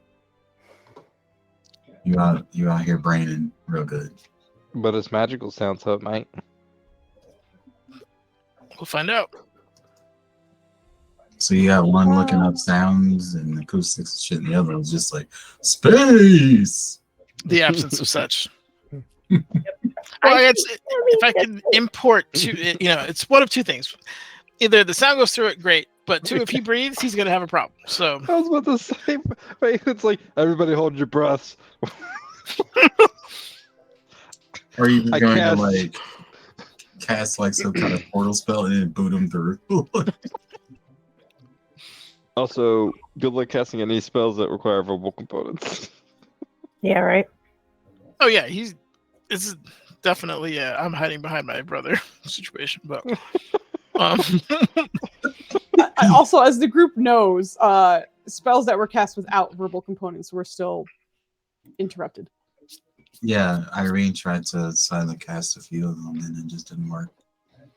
oh, he means like just like after he casts, like bring space into here. Oh well, then yes, yeah. But in terms of Yeah. anyway, Vacuum void. Codrono, kind of like weirdly kind of perfect in a way. As you're kind of looking for any any book that catches your attention, the first book that pops up to you is Harley Hariston's Holistic Handbook of Healing. And as you're looking over it, you recognize that it seems to be a guide to creating potions of some kind, and various different ways to kind of heal ailments that might otherwise not be sort of natural. There are certain salves and otherwise that it describes that can, for instance, sort of cancel out ongoing necrotic or ongoing poison or diseases and such. And I love to probably Codrono's surprise is not all of it seems to be sort of plant-based. There's a decent amount of sort of magic infused with them, but they all seem to be in reference to kind of low-level divine spells of some kind. But it's oddly kind of perfect for what's going on for you, for like what you're looking for. He'll take that and browse it. All right. So yeah, on the first level, you catch that and start kind of reading that. So with that, I'm gonna say that the fur babies are kind of staying in the center of the room and just kind of hanging out. Kemen is absolutely just kind of following Valen around. And anytime you go onto a ladder, he's very firmly holding it, kind of going up after you. But otherwise, with you all sort of scattered and Garai taking a very much needed rest at the moment. Keep in mind whatever you asked for, because I was going to say we're going to give a little bit of information now. But I think it's probably better that we end now, just because it's a little before midnight, but I don't want anyone to be dying and not feeling great. So we're going to take our end now here. We're gonna take our end now. I was gonna say break, and then I was like, I "That's know. not it, Foos. That's not even close to it." It's gonna be now. So it's a very long break. Yeah. So I will need some votes for you guys so we can give inspirations out, and I am gonna try and find somebody to raid in the meantime.